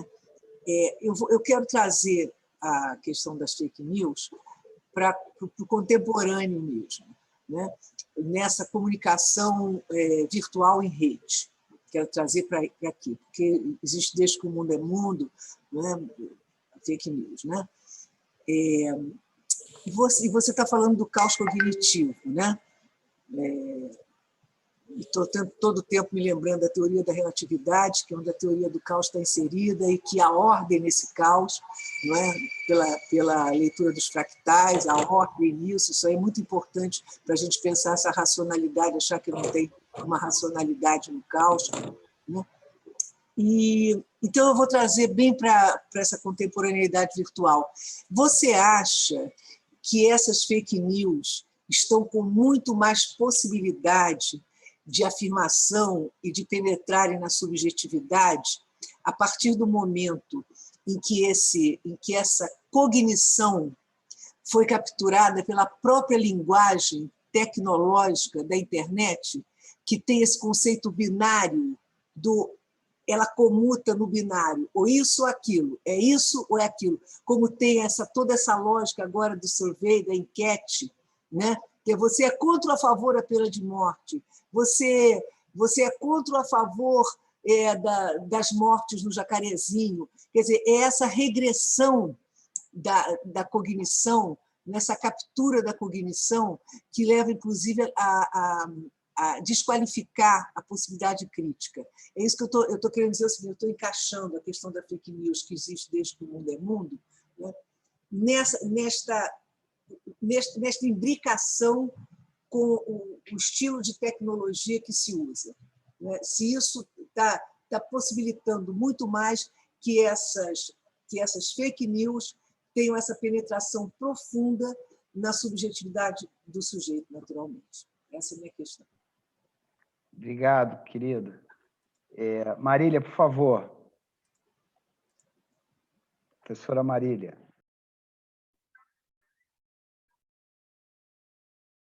Sim, desculpa.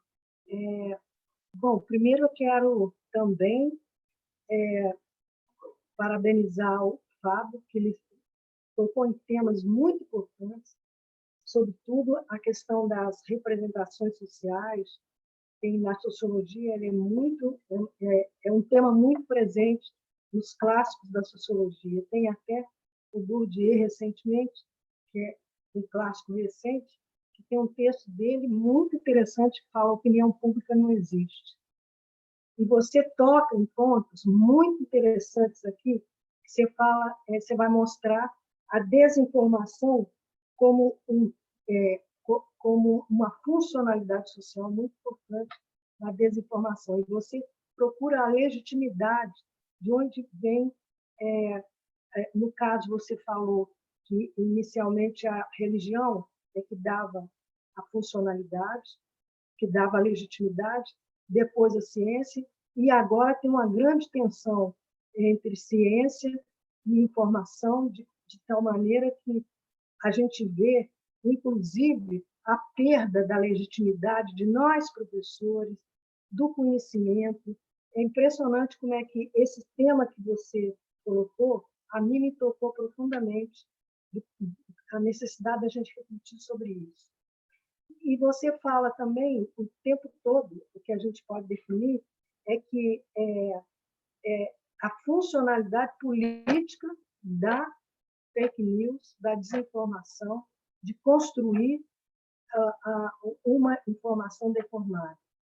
Quer dizer, e aí tem um livro que eu não li, mas eu fiz alguma referência, que chama Verdade Política, da Hannah Arendt. E ela fala que a atividade política nunca teve a verdade como uma de suas virtudes. Enfim, são temas muito importantes que a gente tem na construção da superestrutura, ou seja, das representações sociais e a funcionalidade política dessas dimensões que você analisou com uma discussão bastante rica para a gente refletir. Eu não tenho pergunta, é só uma participação na sua aula tão enriquecedora. Obrigada. Obrigado, Marília. Obrigado. Por favor, Luzia, você é a última inscrita, e aí, Nin, mete bronca.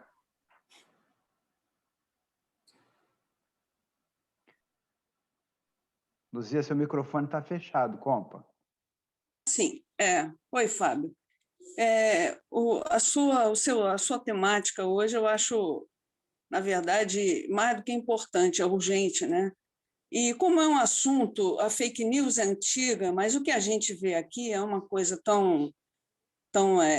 um espanto tão grande, né? Que a gente fica eu fico assim insegura de fazer a pergunta. Eu acho que isso pode ter ocorrido no início, né? Que as pessoas ficaram sem ter perguntas assim para formular. Você falou do Goebbels. O Goebbels era um gênio, o cara tinha uma inteligência do mal destruidora, mas tinha. Eu acho que não dá nem para comparar muito com o nosso momento aqui, porque essa politização da ultradireita aí, né,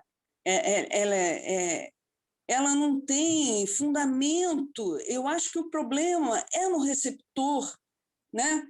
É na nossa população que não teve uma politização adequada, quando podia ter tido. Acho que foi um grande erro do PT não ter politizado a população, porque as pessoas acreditam nas coisas mais descabíveis, mais loucas, né? E gente até com um certo nível de estudo. É isso que eu acho complicado, e eu não vejo muito como combater isso se não for atacando o receptor, né? Quem está recebendo essas coisas, porque essas pessoas não estão vendo mais nada, elas recebem só essas notícias por essa rede do Bolsonaro, entende? Então, nem a Rede Globo estão assistindo mais, agora eles odeiam a Rede Globo, né? Então, fica muito difícil combater isso, porque eles só assistem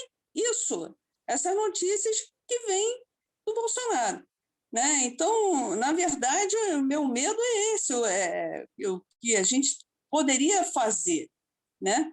Numa situação dessa. Eu não sei, eu estou apavorada com isso. Sinceramente, eu ouvi uma pesquisa hoje que o Lula estaria com 51 pontos no segundo turno e o Bolsonaro 49. Seguindo isso, a esquerda está acabada. A gente não ganha. Bolsonaro, assim, se não for nada for feito para mudar isso. É muito assustador. Sinceramente, a minha pergunta nem é uma pergunta, é saber, na verdade, é saber o que a gente pode fazer. Não sei, fala um pouquinho sobre isso, é o que eu te peço. Bom, então, falando sobre a questão da Maria Luísa, né, sim, a cognição ela foi capturada, né, e o que acontece é que o que eu posso dizer assim da minha percepção, né, ao estudar esse assunto, é que existe, ao mesmo tempo que um grau de pré-concepção das coisas, né, dos modelos e das ideias, existe também uma evolução da técnica, né? Ela foi, quer dizer, são pessoas às vezes muito inteligentes, né, que percebem as coisas e percebem as inovações tecnológicas e percebem de uma maneira muito fina, né, as possibilidades que ela apresenta, a tecnologia, né?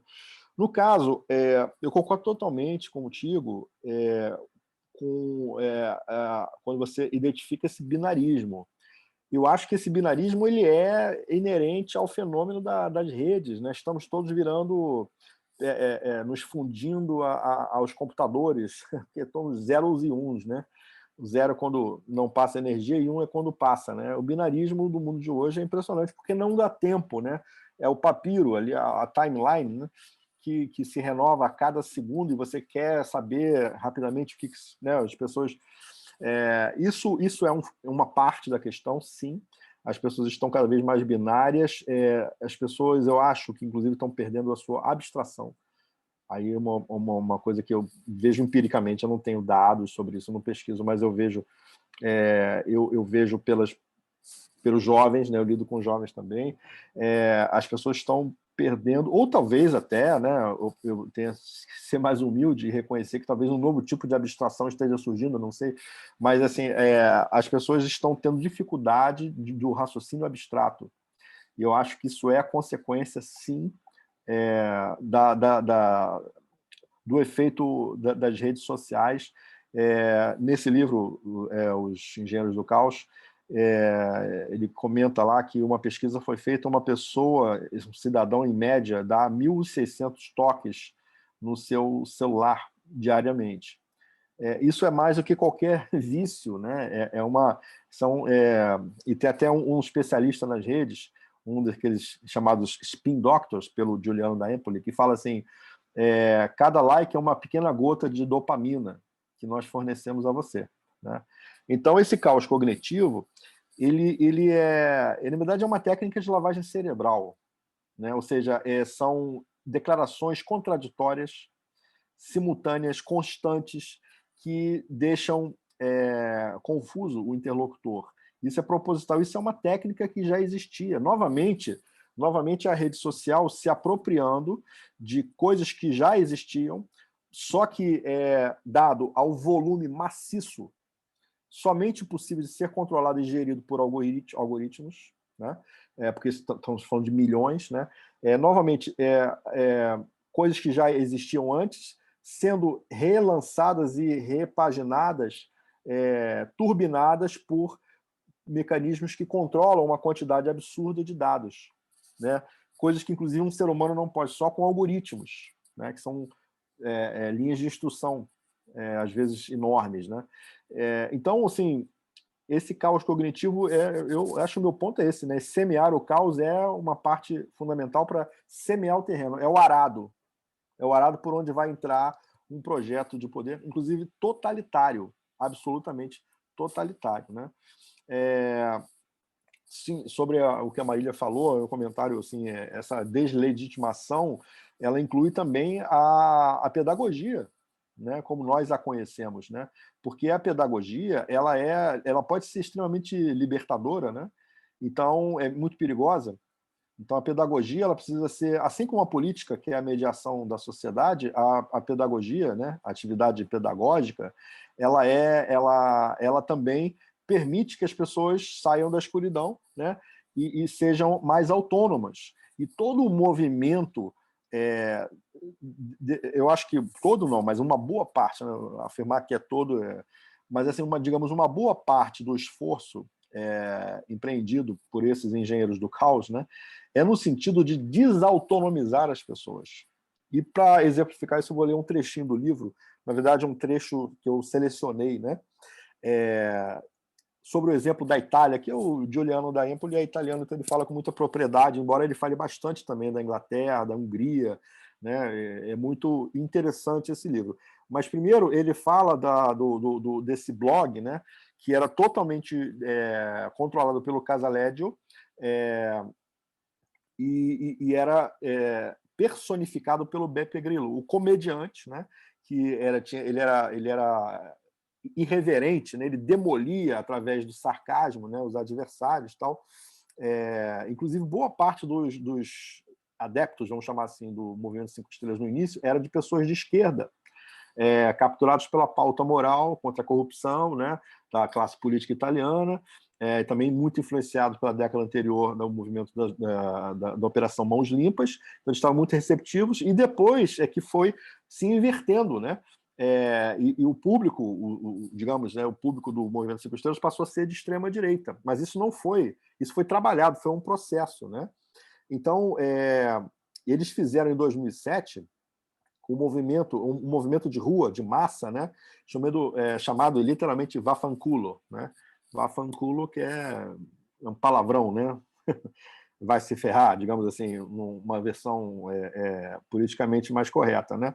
Então, não por acaso, eles fizeram no dia 8 de novembro, que é o dia da capitulação da Itália, né, frente aos aliados. Ou seja, então ele retomou uma data cara ao fascismo, né, para fazer esse movimento, que foi totalmente trabalhado na internet em 2007. Né? Então ele fala, só as mídias tradicionais não se dão conta de nada. Uma semana antes da manifestação, Grillo tenta convocar uma entrevista coletiva para explicar a iniciativa, mas é forçado a cancelá-la, pois apenas um jornalista compareceu. Nos dias que precederam o V-Day, que é o Vaffanculo Day, a imprensa não dedica uma só linha. Só que no dia 8 de setembro, a Praça Maggiore de Bolonha está abarrotada de gente como não se via há muitos anos. Em toda a Itália, 200 outras praças são tomadas por apoios do movimento, que vieram celebrar o Vaffanculo colossal dirigido por Grillo, um ataque frontal à casta dos homens políticos corruptos, que oprimem os italianos, segundo ele, né?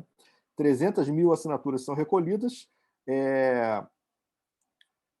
que funcionam, que pedem que um deputado, né, só possa ter 2 mandatos.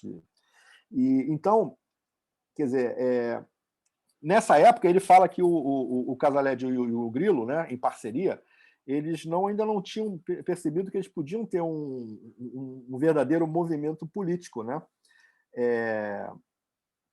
Então, aí olha só que coisa interessante agora, né? O modelo de organização do Movimento 5 Estrelas. Uma arquitetura aparentemente aberta, fundada na participação das bases. Que, na verdade, é o seguinte: faça você o seu movimento. Faça você a sua célula do Movimento 5 Estrelas. É isso, na verdade, uma das capturas cognitivas, Maria Luísa, que a gente verifica é essa aparentemente impressão de liberdade. Você é um cidadão comum e você pode fazer o seu movimento 5 estrelas. Faça na sua cidade, faça, é só você aderir. É simplesmente você fazer um login e senha e você aderir. Só que é o seguinte, era uma estrutura muito... Diz aqui o autor, né? Na verdade, eles são formigas, né? São formigas. Ele se refere aos próprios apoiadores como formigas, né? E aquele que der a impressão mínima de questionamento, ele é 100% expulso, 100%, ou melhor, ele é sumariamente expulso, tá? Então é uma estrutura muito organizada, mas não centralizada. Cada formiga reage ao contexto, ao espaço no qual se desloca e às outras formigas. É importante que os núcleos não se comunicassem. Eles não tinham uma estrutura internúcleos. Era descentralizado, centenas de núcleos por toda a Itália, porém, eles só se comunicavam com a estrutura central e nunca entre as células. Não havia debate, havia só, na verdade, um abastecimento de conteúdo centralizado, verticalizado, né? Totalmente ditatorial, né? Então, assim, eram 3 condições de base que devem ser respeitadas. Número 1, é preciso que os participantes sejam numerosos, que se encontrem por acaso e que não tenham consciência das características do todo do sistema. Uma formiga não deve saber como funciona um formigueiro, né? Então, pode parecer uma caricatura, mas são exatamente os princípios sobre os quais é fundado o novo Movimento 5 Estrelas, que Grillo apresenta num teatro em Milão, em 4 de outubro de 2009. Né? Então, assim, é interessante como é que esse verticalismo, esse centralismo, né, ele mostra, na verdade, um grande totalitarismo, né, que é uma característica das redes, né? É um imenso totalitarismo. Só que as pessoas têm a impressão da liberdade. As pessoas têm a impressão de que se expressam livremente, têm a impressão que podem fazer a diferença individualmente, quando, na verdade, estão sendo rigidamente controladas de cima, né? Uma estrutura altamente verticalizada, né? Então, isso é a característica muito interessante também que a gente pode encontrar nas comparações com o Brasil, né? Que você tem dessa estrutura centralizada do gabinete do ódio do Bolsonaro, né? E outra coisa, esse movimento Vaffanculo, eu lendo, eu li um trecho só para vocês, mas no livro a gente tem um detalhamento maior do evento e me lembra muito 2013. O que é contra tudo que aí está, né, é sempre muito suspeito. Aquilo que não tem rosto, não tem líder, não tem cara, é contra tudo e ao mesmo tempo não aceita a política, é para desconfiar, né? Na verdade, aí é o contexto da guerra híbrida, que não cabe aqui que a gente trate, né? Mas isso também é mais uma manifestação de aspectos de uma nova forma de fazer política e de atuar, né, na sociedade. Vai lá, Germano.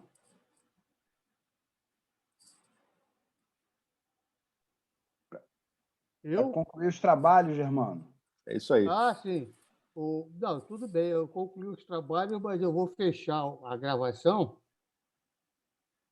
Mas se o Fábio puder ficar mais 2 minutinhos aí... Então deixa eu falar, então, que eu não vou poder ficar. Fábio, queria te parabenizar, e aí eu passo a bola para vocês, e vocês conversam aí depois do final da aula. Queria te parabenizar, companheiro, aí pela aula. Obrigado. Inicialmente, a gente tinha feito esse planejamento e eu sei que você fez um investimento pesado e eu acho que a contribuição foi fundamental aqui para a turma e para o conjunto de professoras e professores. Parabéns mesmo pela apresentação. Eu pediria só, Ernesto, por favor, que você pudesse ler depois ou agora, antes do término formal, a mensagem que a Cecília lhe mandou, que me parece importante, e faço votos, Nin, que você se anime para escrever um artigo, tá? Sobre esse tema, que ele merece ser, digamos assim, divulgado e debatido na linha que Luzia nos provocou. Tá, companheiro? Na verdade, está nos meus planos, sim. Parabéns. Eu fecho o vídeo antes de ler ali a mensagem da Cecília, ou leio e depois fecho? Eu ia ler para fazer o registro. Lê primeiro, companheiro. Eu vou ler a mensagem aqui da Cecília. Eu sou cegueta, hein, gente? Professor Fábio, o caos cognitivo chegou ao ensino básico. Certamente a guerra cultural, objeto do Bolsonaro para fazer valer o seu fascismo, ganha corpo na destruição de qualquer projeto que leve um aluno das séries iniciais a se alfabetizar politicamente. As plataformas educacionais ganharam o campo nessa área e os alunos estão 24 horas por dia bombardeados por conteúdos prontos, onde nós, professores, estamos perdendo a liberdade de ensinar. Grata pela sua aula, foi excelente. Então é isso aí, fechamos com essa informação, na verdade, né? Porque é isso, o EAD, né? Essa educação à distância, ela pressupõe poucas aulas presenciais no sentido com o professor, e muito conteúdo pronto, onde o aluno aprende sem a mediação do professor. Então, esse ensino ele é mais sujeito ao controle, né, ideológico do que através do professor, porque é preciso controlar o professor, né? E o ensino pronto, as grandes redes aí de ensino, né? Elas são hoje, por exemplo, aquele Instituto Eleva, né? Ele é ligado ao Lehman, Jorge Paulo Lehmann, né? E eu fico me perguntando por que esse súbito interesse no campo da educação de um empresário que investe em tantas áreas diferentes, e por que ele agora está investindo em centenas de escolas, em questão de 2 ou 3 anos, comprou ou construiu centenas de escolas, e os conteúdos vêm, boa parte, dos Estados Unidos. Eu fui a uma reunião de apresentação, por curiosidade, e eu percebi isso. Então, eu fico me perguntando qual é o súbito interesse, né? Talvez seja mais um aspecto desse projeto de poder mundial que está sendo construído. É uma pergunta que eu faço, né? Pessoal, boa noite, então, né? Estamos aqui com 2 horas de transmissão. Então, passar aqui ao Ernesto para fazer as considerações finais. Deixa eu fechar. Eu vou fechar. E só quero fazer um comentário. Eu gostaria que você, agora, depois do que eu li aqui, a Cecília ouvisse.